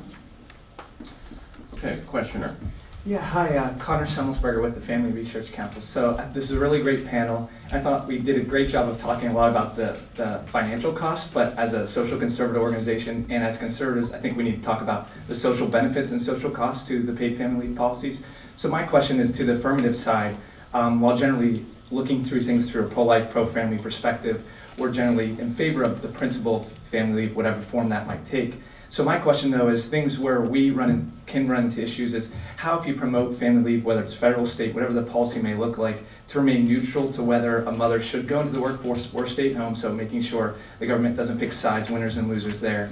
But also, we really look at the demographic of that single mother too, from the pro-life perspective, ensuring that she has the most choices, where if she's a single mother, she most likely doesn't have the choice to remain home or go into the workforce. Most likely she has to work or go after 2 weeks of having that kid to ensure she pays her bills and can feed her kid. So how can we help that single mother that's facing a crisis pregnancy without usurping the role of the father, which we know the father, his relationship economically, but also socially to the woman and the child. So maintaining those things when we are looking at any of these paid leave proposals. Thank you so much. I actually had in my notes on why it's important for conservatives to lead the charge on family leave, in addition to making a policy that's pro-business, also a policy that doesn't disadvantage traditional families. And I think you have to look at how the policy is financed. How it's financed is absolutely critical. Who's paying for it? And so, one of the problems with certain proposals is if you're taxing all workers, all families, to pay for a parental leave or family leave benefits that go towards working mothers, then essentially what you're doing is you're penalizing or taxing traditional families who don't need family leave because the mom stays at home to pay for working family benefits for working families. And so it's just very important to scrutinize exactly how a policy is financed. And I think both of the I'm sure they'll overview legislation later from Senator Lee, Ernst, Rubio, Romney have introduced various Social Security earned leave proposals and legislation that they've tweaked them in different ways to make sure that they're not penalizing traditional families. And that's one of the, again, absolutely vital, I think, for conservatives to have a voice here, because otherwise you do have a serious risk of adopting some liberal program that is a one-size-fits-all that assumes a two-parent working family, which just doesn't exist for a lot of families. And in fact doesn't exist. A lot of low-income families have moms who stay at home. That's why they have lower incomes. And then in terms of usurping the role of the father, I don't know. I guess I just don't see a parental leave, especially a limited parental leave policy, doing that. Especially if it's on a voluntary basis, that you basically take the benefits that you need so that you can stay at home early on, and you even make them available to fathers, so fathers who want to can choose to stay at home to have bonding with their children. I think it could be a positive for families, because instead of putting a tremendous stress, financial stress on a family that's already, in a very stressful situation with a newborn, you give them that support to get them over that hump period. All policies that I think are being discussed are gender neutral, so open to both parents. Everybody can access it. We have really interesting new research from Sweden. One of our economists in the US has done that research saying if fathers have access to paid parental leave, it really eases the stress, eases the mental stress on mothers. So I think any policy needs to be gender neutral. But I think in general, this argument that some social conservatives are saying that this is actually encouraging women to be in the workforce. I don't buy that argument. At the end of the day, you're actually saying, well, somebody who's taking time off from work is getting some fraction of what they were getting when they were at work. So it's not, it's penalizing them. But at the same time, I don't think it's distorting choices for people who choose to stay at home. You were not earning an income and you're not being taxed now, and it's none of your money is going away. So I've never understood that argument about this is going to force women into the workforce. At the very least, it's opening up more choice for people who choose to be in the workforce.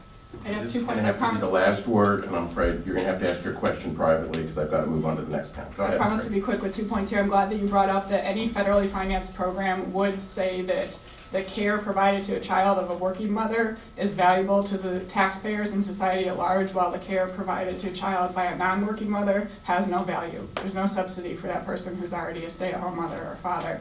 And second, on this notion of constrained choices, and you bringing up that we still want people to be able to make the choices.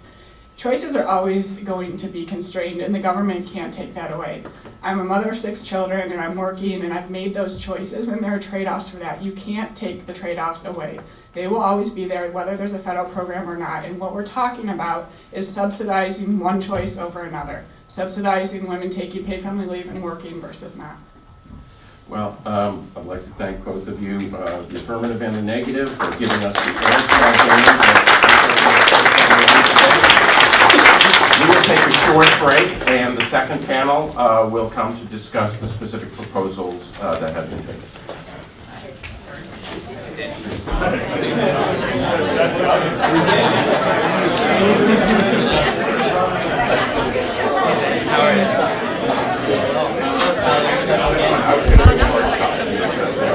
no, that's great. Yeah, I was just thinking that's why you didn't know. Yeah, you did about affirmative.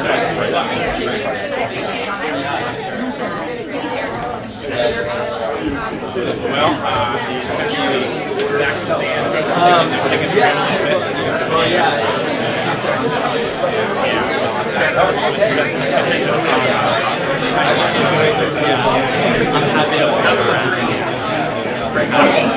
pretty much 2/3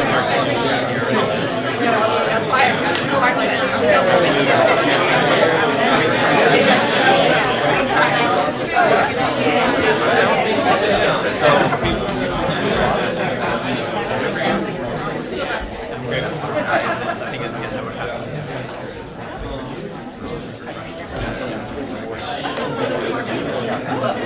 All right, we are ready to go when you all take your seats.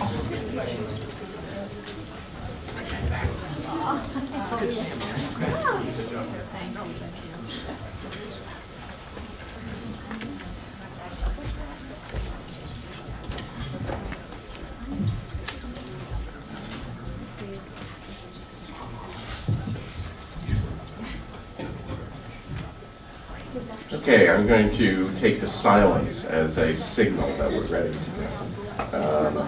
Thank you very much for coming. And our second panel consists of 3 eminent Senate side staffers who will discuss their boss's specific proposals. And also we will have a same sort of interchange and discussion about the trade-offs and the differences between the staffers, moderated by me after the initial presentations, and then turn it open to you for questions. So without further ado, I'd like to introduce Caleb Orr, who will go first from Senator Rubio's office, and then Christy Woodruff from Senator Lee's office, and Jenna McNeil from Senator Ernst's office.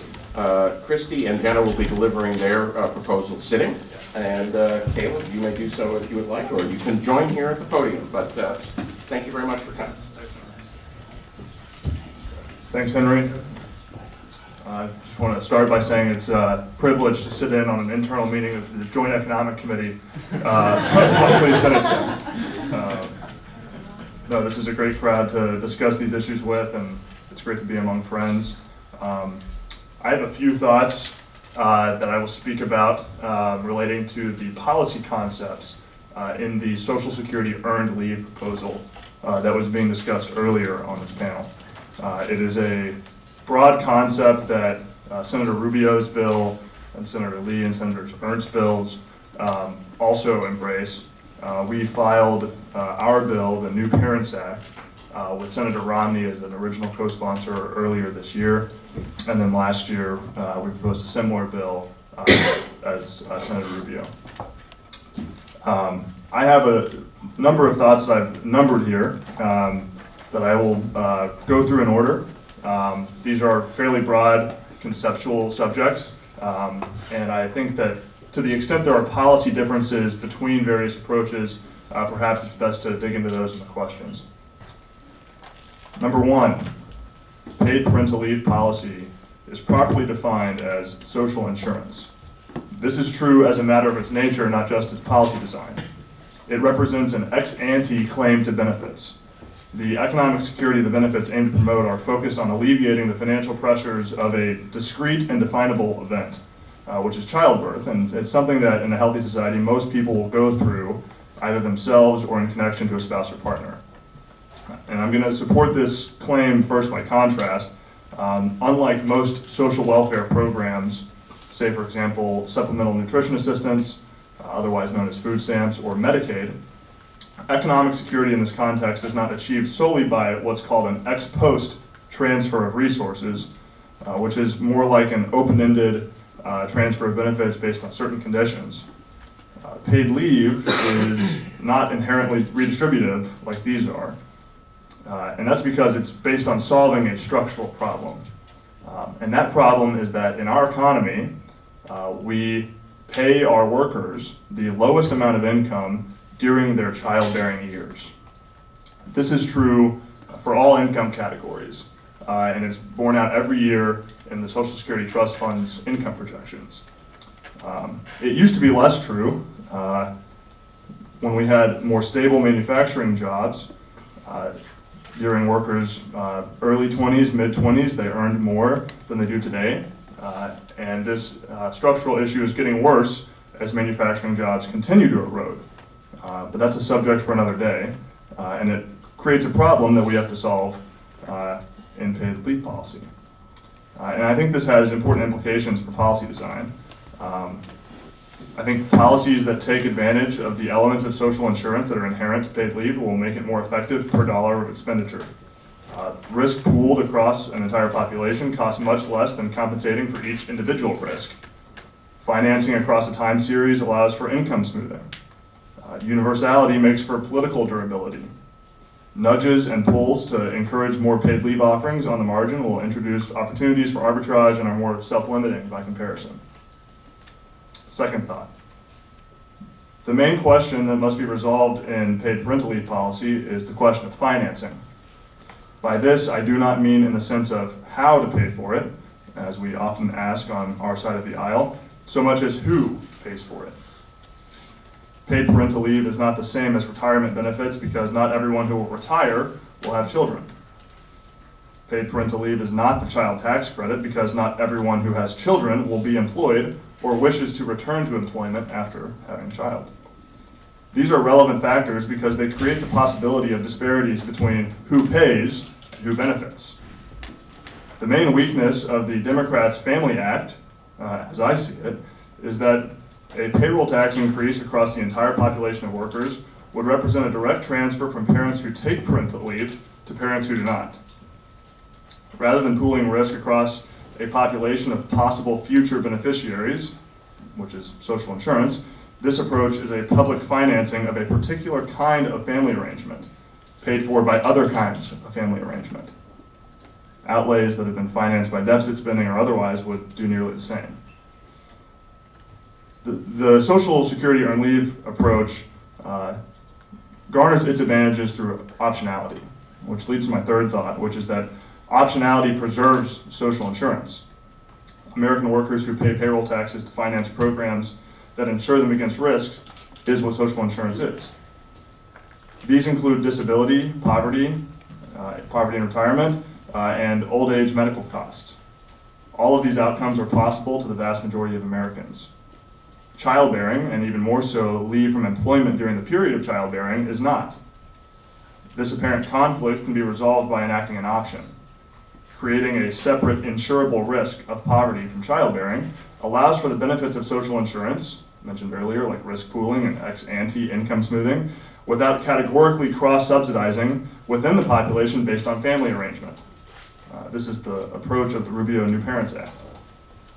My fourth thought is that this kind of optionality does not rob Social Security, as some have claimed. Instead, it improves the effectiveness of the existing program in ensuring its payers against the risk of financial insecurity. An option for paid leave allows a given beneficiary to price this risk against the other risks covered by Social Security, making the marginal dollar of Social Security income worth more across their lifetime. Different populations will price this risk differently. That a large population of workers in the system expects to have children and will face an income shock in accordance with the size of that a size that's equal to that of retirement disability suggests is a price that many will take. My fifth thought is that optionality promotes traditional family values. Social conservatives in this respect are in the strategic position of having the public agree with us on some basic tenets related to this policy. 2013 data from the Pew Research Center demonstrates that nearly 70% of all mothers prefer work situations that are short of full-time employment. This is especially true of lower income mothers. And yet, as of 2016, the plurality of working arrangements among two-parent households is both mom and dad working full-time. There is a clear gap between what American families say they want and what they're able to achieve. If these preferences are strongly set, as conservatives believe they are, then optionality will tend to promote the realization of these values. Given the option of taking leave himself or receiving cash and continuing to work, fathers will be more likely to extend and make more generous the leaves of mothers, and that is a good thing. I have a couple of general notes about the trade-offs that we considered in evaluating our plan. These are in no particular order, but I think they're relevant and are likely to come up in the question period. First is the issue of bipartisanship. I think many people intuitively think that paid family leave should be a bipartisan issue, and yet are confused whenever we're unable to come to agreement with our Democrat colleagues on this question. I've already raised an issue that I think is at hand for why that is the case, which is that the Family Act is really just a public subsidy for the dual income couple, which is much more promoting a social vision than it is promoting paid leave. I also think that they structurally have a problem, which is that their plan is impossible. They've created an open-ended public financing hole for all sorts of activities that occur in the normal course of life. It's not just childbearing that they have, it's all sorts of other issues they have. Medical leave, sick leave. I know that the Center for American Progress has raised the idea of what counts as medical leave, and there are all kinds of social issues that get tied into this. So they'll either have to restrict the scope of the activities that they're insuring for, and so also restrict the financing, or reduce their compensation levels to an amount that's not worth doing to begin with. Reforms that will make their plan workable will inevitably pull in our direction, and so I think we should have a position that can meet them when they get there. Second is on benefit levels. While pulling income from a time of greater income security to a time of lower income security, as our plan does, maximizes the effectiveness of the given amount, it does not necessarily make the amount sufficient. Even if 30% of your income at age 65 is equal to 40% of your income at age 25, that 40% may not be enough to make it worth taking leave from employment. We should be creative in achieving benefit levels that achieve our policy goal. The Rubio bill does this by allowing two-parent households to combine a portion of their benefits to finance one parent's leave, thus making that parent's leave effectively much more generous. The third thought is insurable events. I think the most common question that comes up for us is for whether sick or family caregiving leave should be included. As I mentioned earlier, these other events are much less definable and predictable than childbearing, which, though it can be unexpected, is fairly predictable. And very quickly, these policies will step into the realms of other policy areas like healthcare and employment law. Finally, something that's come up a lot in Republican circles is the idea of allowing the states to take the first step on this. But these trade-offs don't get any better at the state level. States have much smaller budgets and tax bases to finance current outlays, which makes the most likely outcome a state payroll tax increase to finance paid leave. And indeed, that's what's happened mostly thus far. So the state-based approach is the equivalent of endorsing a kind of patchwork version of the Family Act. There's no state program that has the risk pooling capability of Social Security. So these are broad policy concepts that we've explored, and I think it's totally relevant to the bill that Lee and Ernst have as well. And I think we're happy to explore the differences in the question period. Thank you. Okay, Christy. Hi everyone. Bear with me. Jenna has agreed to remain seated with me. I'm 38 weeks pregnant, due in 12 days, so it is very much so planned. I can agree that this is a planned occurrence. However, the uncertainty of the next 12 days is certainly a reality too. Jenna and I will chat briefly. I think that we certainly agree with a number of the things that Caleb and Senator Rubio have explored in their bill, and we will speak briefly on kind of our boss's bill. It is joint, it is a Lee Ernst proposal, so we'll do our comments jointly together. When we were pursuing the proposal, we had three kind of main points that we wanted to ensure were carried through the development of the proposal. One, that it was voluntary participation, so that there were no new mandates, both on the employers and the employee side. Two, that it was budget neutral. Obviously, when you're looking at tapping into a current program, one that may have its own problems and difficulties that I'm sure we could all discuss at a later date. We wanted to do no harm to the current Social Security program, so we wanted to make sure that this was in fact budget neutral. And three, and most importantly, that it was family focused, that it was really concentrating on delivering those few initial weeks and months after the birth of a child so that parents could focus on that time with them, that studies have repeatedly shown decreases infant mortality and supports bonding, attachment, and wellness both for the mother, the father, and of course the child. So these were three kind of overarching principles that we wanted to continue to explore as we looked at initially the Independent Women's Forum proposal that was put out, and seeing if we could really adapt it and make sure that it did align with our conservative principles, which we at the end did think that it did align with our conservative principles.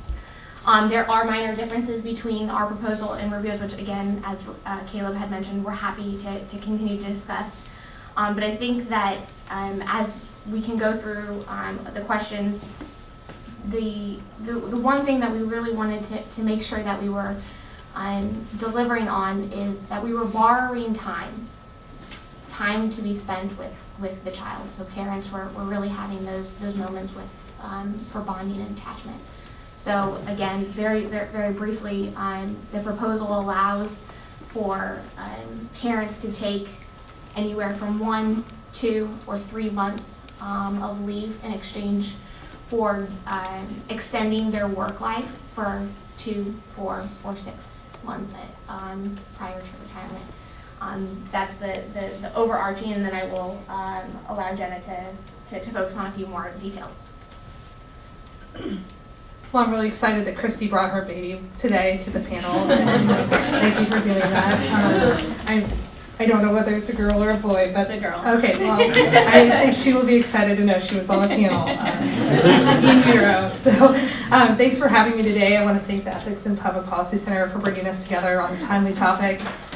Before I get started, I just want to emphasize that my opinions today are my own, so there's your legal disclosure.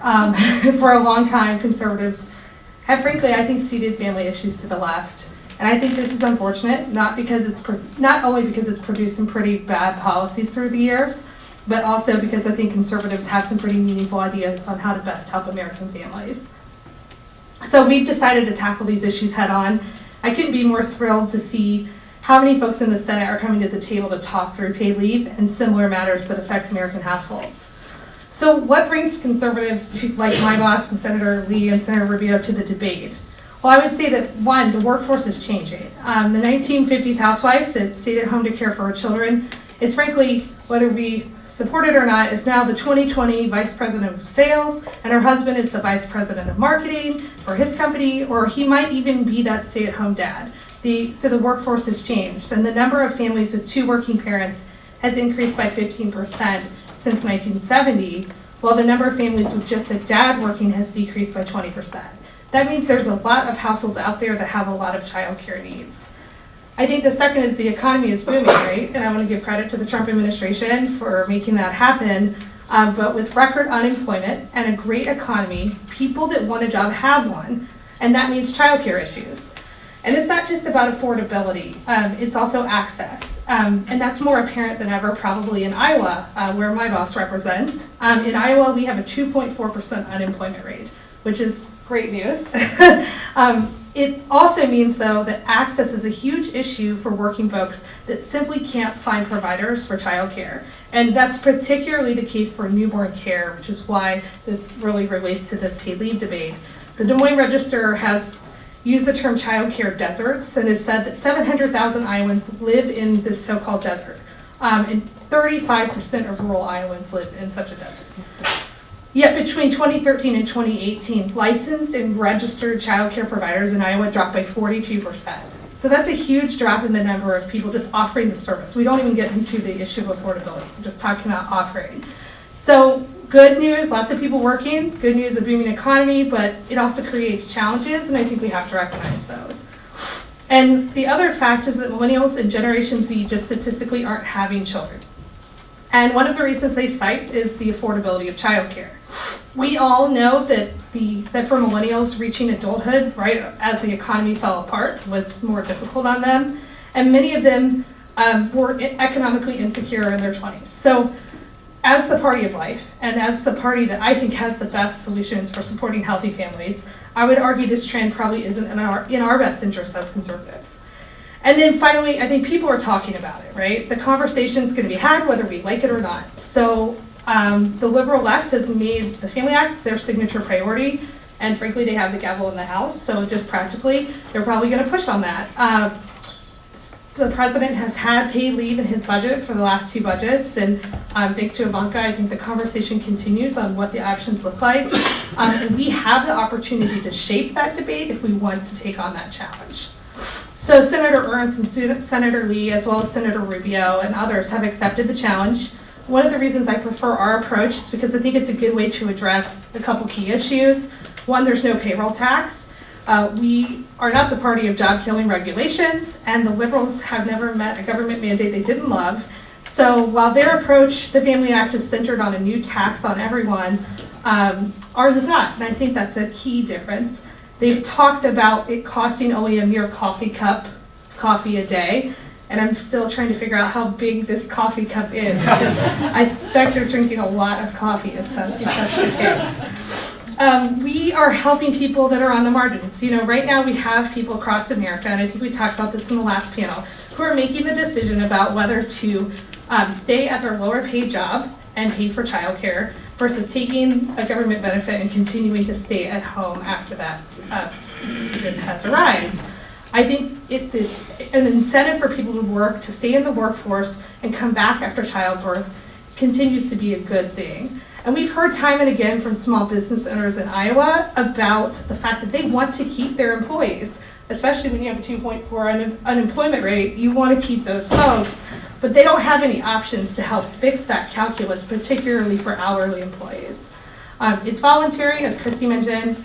If you want to take about 12 weeks off, you can. Mom, dad, that's great. If you have a grandmother who's awesome and none of you want to take time off, like I do, it's good too. But you know, medically, women have to take a couple weeks off just to be able to come back from a medically necessary perspective. So that's something we just have to recognize. But also, we want that freedom for people to be able to decide what to do. And I think finally, recognizing that moms and dads in American households are also both caregivers. So Christy talked a lot about the benefits to newborns, and I think that's something that both of our bosses have made a priority on. We don't think the old kind of command and control model is the right way to do it. Also, you have a new economy where there are the gig economy and things like that that make a system that doesn't rely on a specifically your employer-sponsored benefit, but provides some level of benefit, good, because it has that kind of flexibility for different work arrangements. I think what we don't want, obviously contributing to the deficit, we don't want a disincentive to hire working parents, moms or dads, and we don't want the Ds to take back the narrative. So I think this is all solvable. I'm so excited that we're having this dialogue. I think the conservatives can take the mantle here, and they can be successful in a way that keeps priorities and principles. Thanks so much. So I'd like to just start our interdiscussion with each of you to think, is there something that you would like to ask the other, someone else on this panel? Like Caleb, is there something that you would like to inquire about the Lee Ernst Act or vice versa, so we can get that started with your priorities, and then I have a couple of questions behind that. Thanks, Henry. Just really trying to bring it all out to get things going. I guess, so my agreement question is boring. Yeah, I know. So my question, and there's a policy implication to it that I think we can discuss through the answers. But my question would be, why do we need to set our parental leave policy with the assumption that fathers will take leave? Why do we need gender neutrality in the distributional implications of our policy? I can go ahead and start, and Jenna, please chime in at any point here. One, I think we are not necessarily suggesting that all fathers will take leave or all mothers will take leave, or that they will take the full benefit. That is certainly an option that it must be decided for each family and for their particular circumstances. So we certainly, like we said from the beginning, it's voluntary. We do not mandate any of this. And we certainly think that there probably are going to be circumstances where a mother doesn't take it all or a father doesn't take it all. That being said, we do want this to be family focused, and the father happens to be a very, very important part of the family. And we do believe that fathers should have that opportunity to take the leave, and that again, the way we have modeled our proposal of it being a borrowing of a benefit that you already have, that the father should be borrowing against his time and extending his work life later in his 60s, 70s, maybe, we'll see. Additionally, I think there are a couple other components that are just important to note about the current labor laws that we have. One, our bill does not contain any additional work protections. Obviously, FMLA protections that are on the books would continue to be extended. And so I think that's just one important thing for us to keep in mind, that if a mother were able, or a father were able to take the leave of their other spouse, they would not receive protection under FMLA post the 12 weeks that they are currently able to benefit under some circumstances that obviously are already laid out in statute that we do not change. And two, we're not trying to change the workforce. The workforce has changed, whether through government programs already in existence or through just the changing of the economy that Jenna very eloquently spoke about. We're not trying to change that back or to incentivize the change to a dual earner household even more. Again, that is a decision that needs to be left at home and amongst families.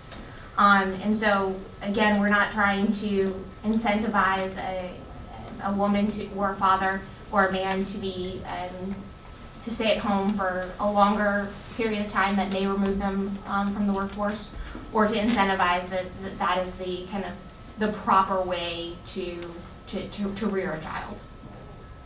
Yeah, I think Christy hit kind of on what I was going to say, is that I think to us the economy has changed, and we're trying to reflect that as opposed to what we might think is necessarily the way that things should be distributed between working parents. I don't think we have any kind of position on whether or not a woman or father should or should not work, but it's just reflective of the realities of the workforce right now. I would also say that one of the things, and we've had a lot of discussions among our offices, but one of the things is, we were concerned about single mothers too, because when you have a single mother situation, and there's a number of households with single mothers these days, from, frankly, kind of a messaging perspective, how do you talk about the idea of this benefit that a father, in maybe this case, would get to transfer over to the mother as a fiscal benefit to a single mom crowd?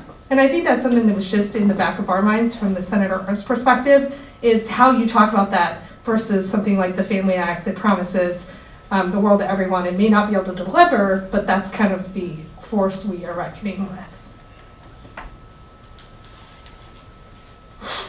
Do you ladies have anything that you would like to ask Kayla about Senator Rubio's bill? I guess probably the one other key difference is the need to take leave, period. And I guess that would be my question to Caleb and Senator Rubio's office, of why they decided to go in the route that no leave is actually required under their bill, that the benefit could be just absorbed while work is maintained throughout the entirety of it. Yep. Well, so I mean, I'll just begin by saying I think so. Our goal is to increase leave, and to us that means increase the, I guess you could say it in economist terms, increase the aggregate number of leave weeks being taken in the country. There will be some families who will take 3 weeks of leave, but will not take 4 weeks minimum. So if you require 4 weeks, they may not take leave at all. I'm not sure what the elasticities are between leave preference and leave requirement. But truly the main kind of practical factor that we encounter in requiring leave is that most low-income mothers don't work salaried professions. Requiring leave in a 1 month to 3 month fashion in a kind of standardized way simply does not match with kind of the reality of low-wage workforces. And so what we wanted, and moreover, they're not protected by FMLA. Small businesses that have 50 or fewer employees don't even have to offer leave to begin with. And so we wanted to make it possible to where if you have a low-wage mother, especially one that's working for a small business that's not protected by FMLA, can access the paid leave benefit where, perhaps it's the case that the employer, gives them, half days. And they can use the paid leave benefit to help finance those days, even if it's not the kind of standardized, 1 to 3 months off that we think of for more professional salaried workers. And then finally, there's a kind of administrative question, which is how do you enforce someone staying at home? Does sending a work email, count as working while they're at home? I think there's just a few administrative questions for how the kind of leave requirement can be enforced. One just quick note I wanted to make though about our proposal.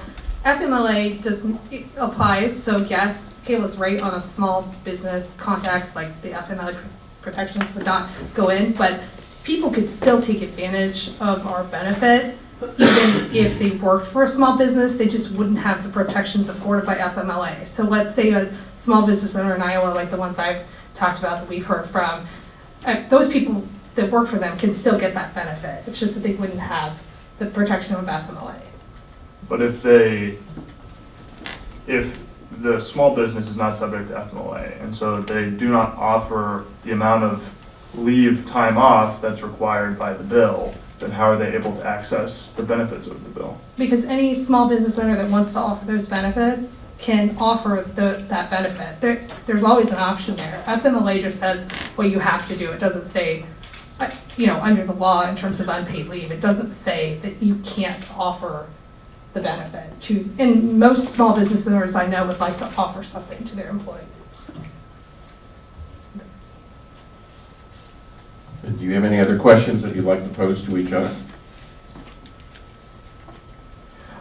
So at the last panel, there were a couple of discussions about structure or about difficulties of instituting a program such as this, and one that the people in opposition to government finance or federally financed paid family leave talked about was mission creep or slippery slope, talking about how in Europe, apparently originally across the European Union, had started in 1980 with 14 weeks of paid family leave, and now the average is 42. How do you address the mission creep or the slippery slope question with either your proposals or how you think about we can talk about this in a way to limit or minimize that? I would just say, from my perspective, our proposals, and this I think applies to all of ours, because there's a obligation at the end of the time that you've worked.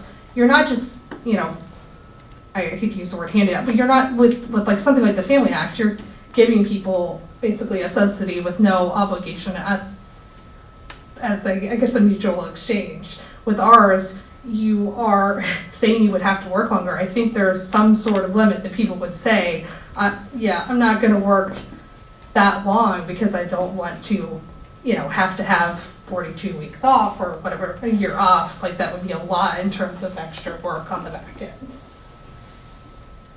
I would also just note that, probably no big surprise to anybody in this room, all of our bosses certainly don't want to see the growth of the federal government.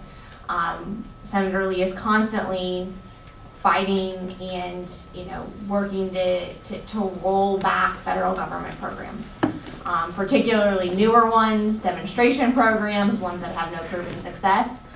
And we are the first one to say that Social Security, both old age and disability, needs reforms. They're not on a fiscal path that's going to place all of our future workers in the same sort of place that current retirees are and are currently enjoying. That being said, Social Security has been around since the 30s. I think that while we are certainly open to seeing reforms to the program, we want to make it work for this workforce, for today's workforce. And as Caleb had previously mentioned, looking at a time when workers are earning usually the most in their entire work life, later in life, and trying to borrow some of that time for when they are at one of the lower earnings points in their careers seems to make a lot of sense. Again, it's looking at something that is planned, unlike sick leave or medical leave, that the federal government can accurately calculate. They have roughly 9 months to figure this out. Certainly, I know that they can come early, or you might find out a little late, but time that can to be sure that the benefit is accurately calculated and properly vetted against waste and fraud and abuse, and sent to the actual correct beneficiary. This seems to be a possible reform that makes a current entitlement program that I don't think is going anywhere work for today's workforce. And it also is directly related to the next generation. Today's workers are paying for today's retirees. So we need to continue to have children to be the next workforce, to ensure that the next generation of retirees actually do have a benefit. So they're all interrelated, and I think that was one reason why we saw this as something that could be within the realm of a conservative reform and a conservative approach to such an important topic, and something that was quite different than the mission creep of possible paid sick leave, federally provided paid sick leave or medical leave, or I'm sure the liberals, the left can dream up another type of mission creep as well. It's a really important point that Christy raises on having enough workers to pay for retirees, which brings into question the extent to which this is related to fertility, which I think makes a good point to Henry's question, which is, what do we mean by mission creep? The only, I think, statistically significant effect on fertility from European paid leave proposals was the Germany paid leave, which is well over a year. And incredibly generous and universal. And so I don't think that mission creep necessarily means making the paid leave for childbearing more generous. And I think I can speak for, Senator Rubio and Senator Lee, I think that we would like to see the child tax credit, for instance, be expanded even further, which we wouldn't count as mission creep because it's within the same goal. I think the mission creep is when you get into other, social priorities that I think we may disagree with the extent to which you can solve those through a kind of social insurance. How do you see paid family leave proposals interacting with existing private sector paid family leave offerings? There was concern in the last panel about crowding out, that once there's a government program available, private employers will either cut back or stop offering their own, stop innovating to attract workers, which is clearly not something that I think people on this panel would like to see. How do your proposals either deal with that, or how do you think a conservative approach to paid family leave ought to deal with the questions of crowding out and private sector innovation? I would just start by saying that there's not really a cost to the high-end service sector, digital technology companies offering paid leave, because they're making hiring decisions not necessarily based on a kind of marginal cost, marginal product decision in the way that you might in more competitive markets on the lower end of the skills spectrum. And so it's I think pretty economically rational decision for them to be offering these at the high end. And so I think we do a universal policy for the reasons I mentioned above, that this is a kind of social insurance problem, it's an ex-ante income distribution across time problem, but I think knowing full well that the distributional benefit is going to be to the low and middle end. Yeah, I mean, I agree with that, and when approaching the project and the goal, we certainly never want to supplant the current private sector offerings. We want it to supplement or to exist for some of the workforce that it currently doesn't exist for at all. Again, on the lower middle class income kind of side of the equation here. Additionally, again, I know we've said this so many times, but the workforce is changing. Younger employees are demanding different types of benefits. The conversation is no longer, I don't work for the private sector, I'm a government employee, so bear with me here. A lot of this is based on research that I've done and studies that I have read, not my own personal experiences, but the younger workforce is asking questions beyond just the salary level. They're demanding a different type of work-life balance, and that is something that employers are adjusting to and are going to continue to offer those types of benefits, particularly when the economy is booming the way it is and unemployment is as low as it is, to continue to encourage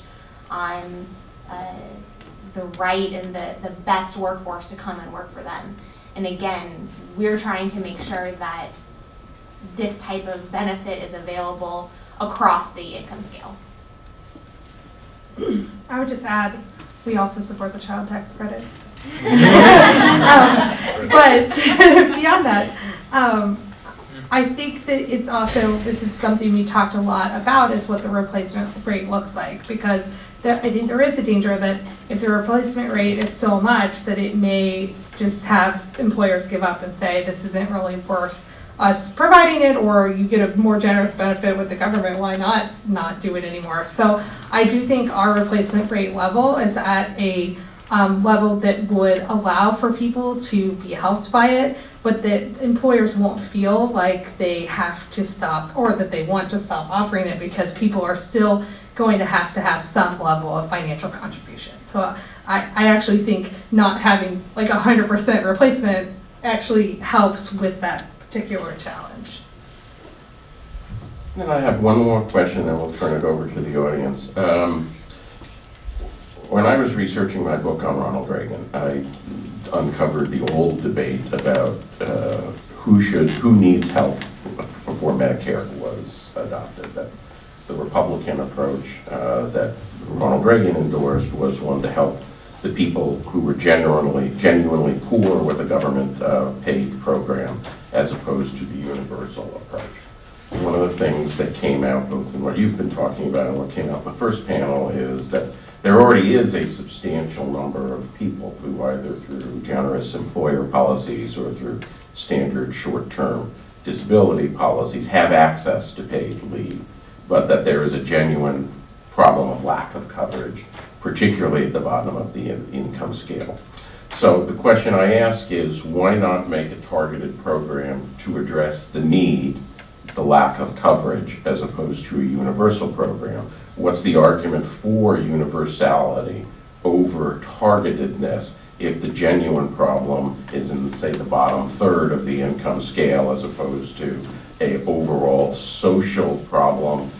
Of course, there's a social problem when a third of people don't have access to something, but as far as that the genuine need is focused at the lower, more hourly scale, or the smaller employer worker, why have a universal program as opposed to a targeted program? I think the question is mostly targeted at my thesis on social insurance. I would I think, start by challenging the premise, which is that I think that the fact that your lowest amount of income over your career is given to you when you're in your most prime period for childbearing it occurs for all income levels. Even the kinds of people that we think about as being the 1% when they're 22, 23 are in much, much different income scenarios. And we should want people to be forming families at those ages. I think kind of limiting this to a kind of discrete social problem kind of accepts the idea that people should not form families and have children until they're financially well off, which means until they're in their 30s. I don't think that's socially healthy, one, and two, I think it contributes to our fertility rate problem that we raised to begin with. And so and childbearing, I think, is something that we say is something that's kind of intrinsically good and intrinsically worth promoting in our society, and so it's something that should be universal as opposed to kind of an ex post facto solve problems after the fact. The one thing I guess I will just add, and it's probably slightly different for the Lane Ernst plan, is we believe we have somewhat targeted by making the benefit formula based on a progressive formula that is currently in existence based on the DI benefit formula. So it is a much more significant replacement rate for the lower end of the scale. And so we believe we have more or less targeted it to those that are most in need, that probably aren't receiving a benefit on the employer side and or would have a different personal discussion within their family when they were talking about a replacement rate of 20 or 30% because they are at a much higher income scale. So we believe that without having to go in and particularly find a threshold level or a dollar amount, we have somewhat targeted already for that particular population. I was also just throw in that the access issues that I talked about in my opening, they don't really matter what income level you're at, they are still a problem, and I would suggest that many folks from rural states would have similar issues in the communities that they're experiencing. So particularly I want to emphasize newborn care, which is a whole different standard of when someone will accept a baby into care, and that can vary wildly and also varies by state in terms of when you can, and it's, it can be 6 weeks, and as I experienced, sometimes it can be 12 weeks. So anyways, that's something to consider as well. Well, thank you. I'd like to, we have a little under half an hour. I'd like to open it up to the audience for any questions. For purposes of our live streaming videographer, I'd like to ask if you could come to the podium and form a line. That way we ask the question through the microphone. It's picked up well for the people who are watching on live stream. So any questions you would like, please come up and I will recognize you in order.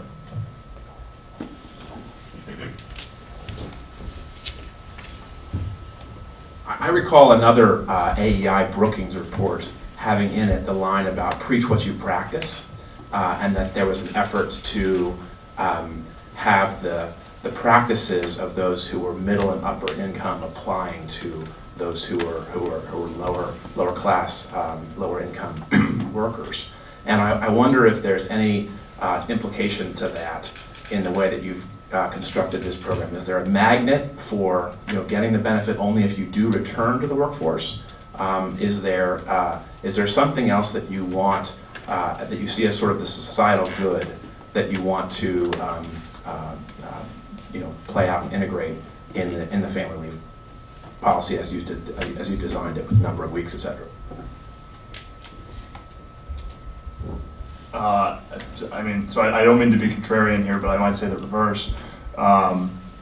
There's a kind of like reverse, the Charles Murray practice what you preach problem in paid leave and childbearing policy. The low wage, low income, low skill parent population is more likely to have a stay-at-home parent than higher income. They're more likely to have more children, and they're more diverse.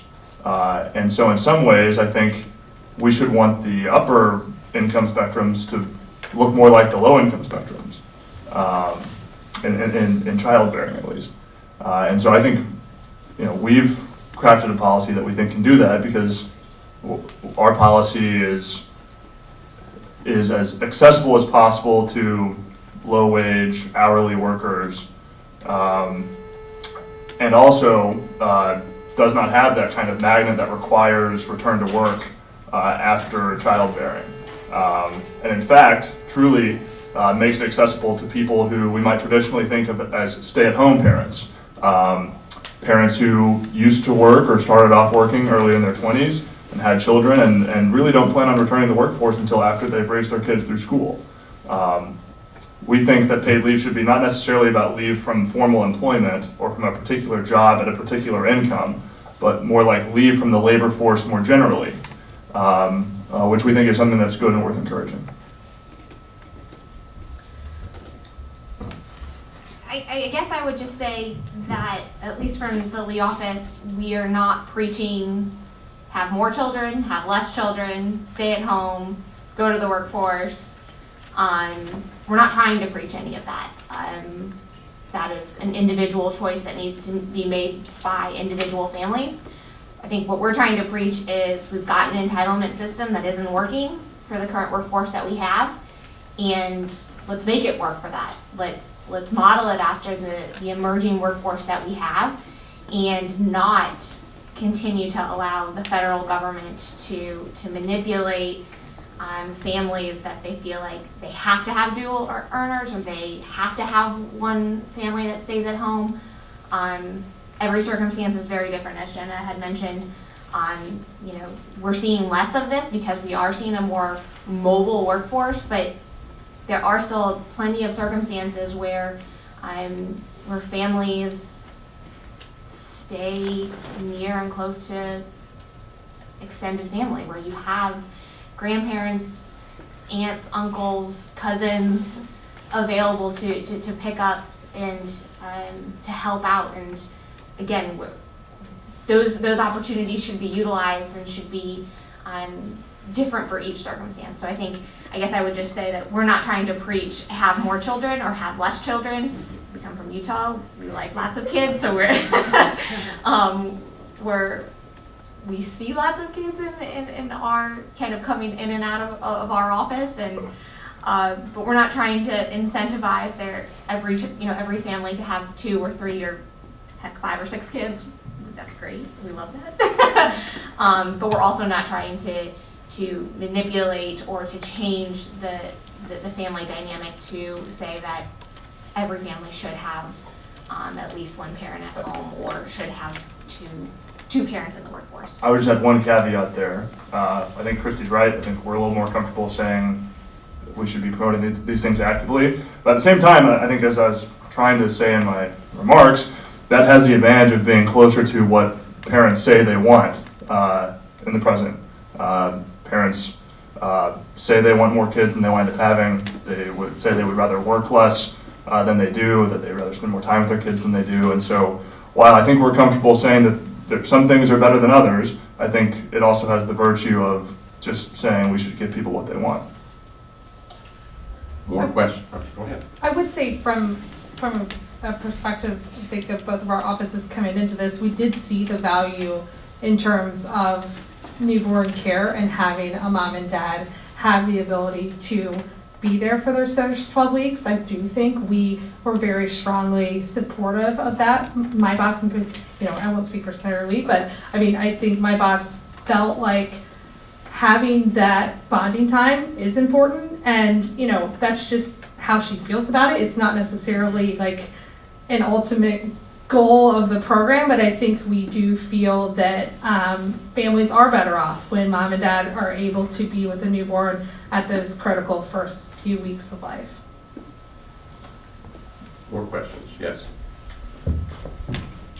First of all, thank you. Thank you, Henry, for hosting such a wonderful event. And thank you all for such creative policy thinking. I think it's been a real breath of fresh air for a lot of us to have such innovation occurring on our side of the aisle, especially on a new subject. I want to ask, especially you, Caleb, about what I perceive as an inconsistency between your principles about children being a social good and not just a personal, private, or familial good, but one that benefits society writ large, and the cost structure of your program and the discrepancy between saying you don't want to charge people for a program that they don't benefit from.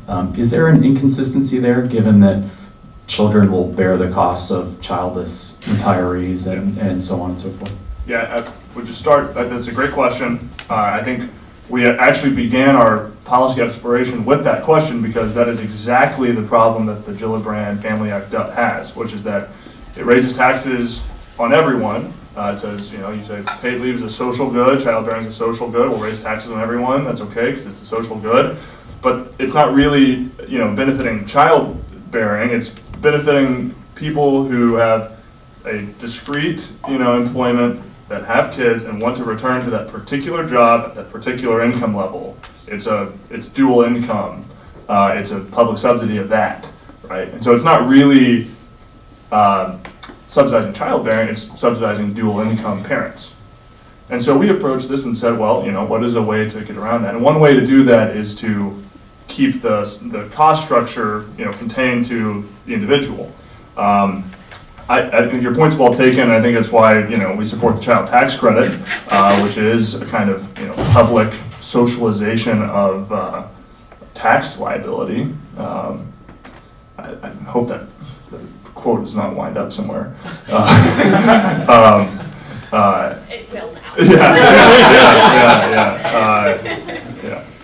So I think the child tax credit gets at that problem more cleanly. But I do think though that this, with our option to have households transfer the benefit within the household, you do kind of have a bit of a socialization of the cost within the household, which that's the proper place to socialize things. And then the other thing too is that I think any Social Security approach will inevitably have some socialization of the cost because people will inevitably either go on disability prior to retirement, the mortality rate, people will die before they reach retirement, and so inevitably people will be, to some small degree, subsidizing those decisions, even if it's just an individual option. More questions? Well, if we have no more questions from the audience, is there anything you would like? Here we go. Good. I was going to ask two quick questions. What happens if the Social Security Trust Fund runs out, or when it runs out? How do you see the program continuing? And then two, if someone does take the paid leave and then decides never to go back to work, are they on the hook for the benefit? Okay.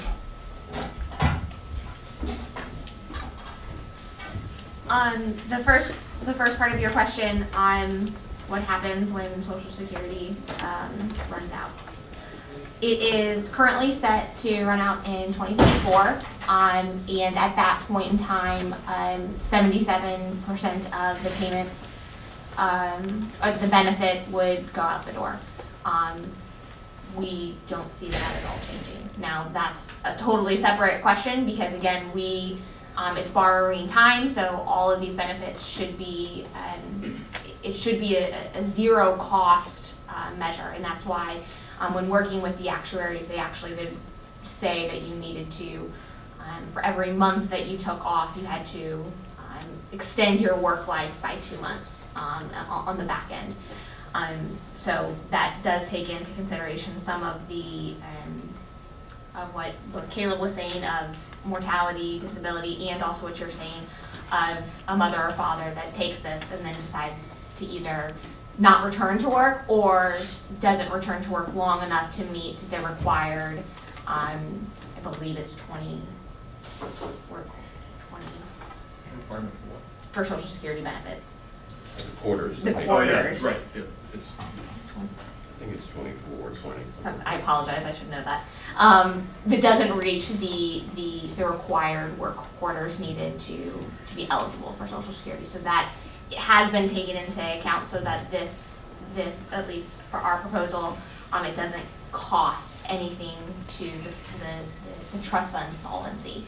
But that being said, it doesn't have reforms to extend the solvency of the trust fund program. So once it is insolvent and is only paying out 77% of the benefits, that will still be the benefit that you will receive, whether you've taken this time off or not. That answers your question.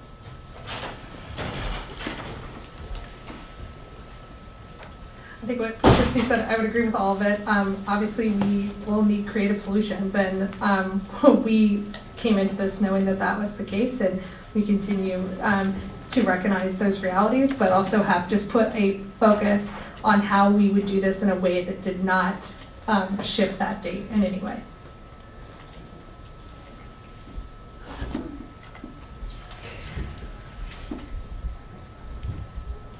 Hello. I'm short. Okay. Politically speaking, how do you see this going in response to the Democratic solution? And do you think it attaches us too closely to the Social Security problem? When that comes around, and we bring about solutions to reduce the welfare state, at least social conservatives do you think this attaches us too closely, which is one of my concerns, with that problem, and tying ourselves to that destructive economic policy thus far? I'll jump in quickly, I think, on just the family Democrat approach versus our own. There's kind of, I mean, it's not funny, but it is interesting. California, for example, enacted a paid leave program a few years ago. I think it was offering up to 60%. It was like the average 60% wage replacement. I think at the lowest levels you could get up to 70%, and they had a real problem with take-up. 60% was not enough for low-income people to, or even middle-income people to take time off. And I guess in the policy world, it's kind of difficult to make sense, but I think it intuitively makes sense. 60% of your wages, and for a long time, that's not much to live off of. And so with the transferability in the Rubio proposal, we make possible, so some low-income mothers, if they're in a two-parent household and the father continues to work and takes the option, could have a wage replacement rate of 120%. It would be something difficult not to take. And so we think that's an advantage over the Gillibrand proposal.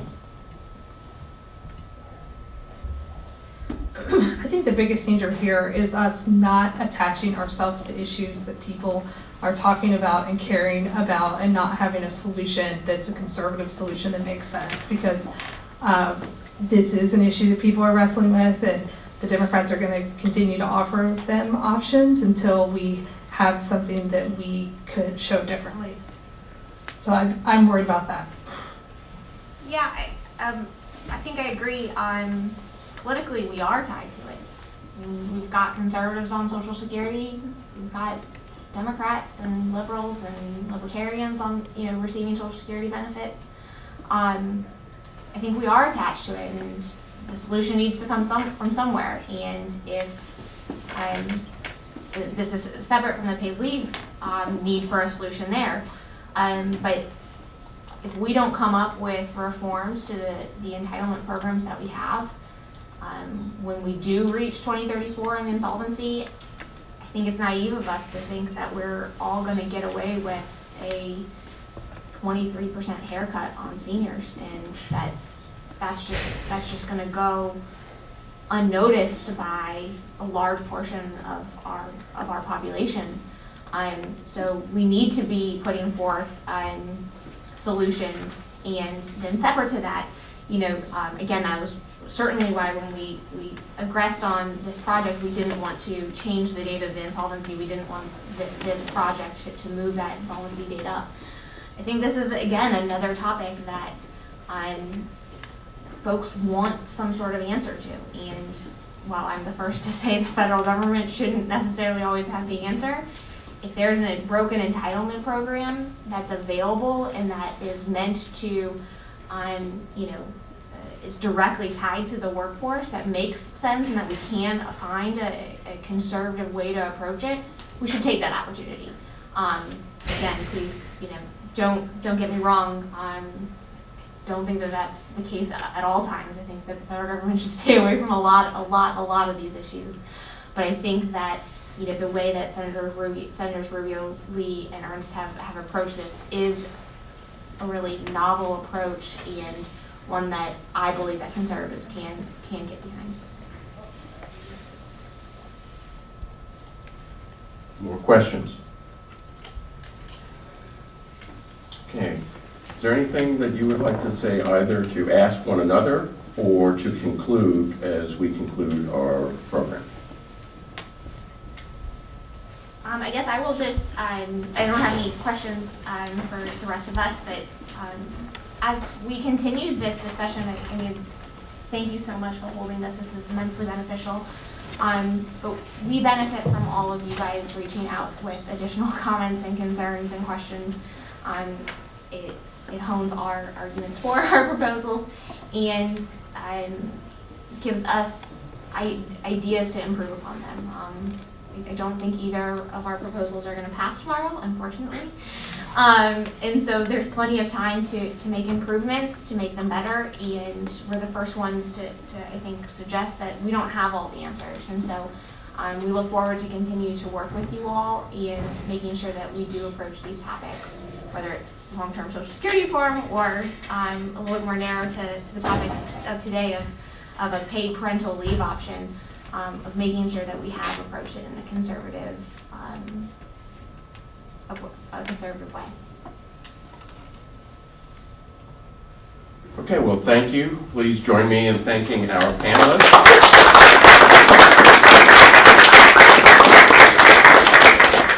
We've been live streaming this, and there will be video available shortly on the ethics website if you would like to review this, or if you would like to send it to anybody who is interested but was not able to attend. So again, thank you, panelists, and thank you, audience. Hey.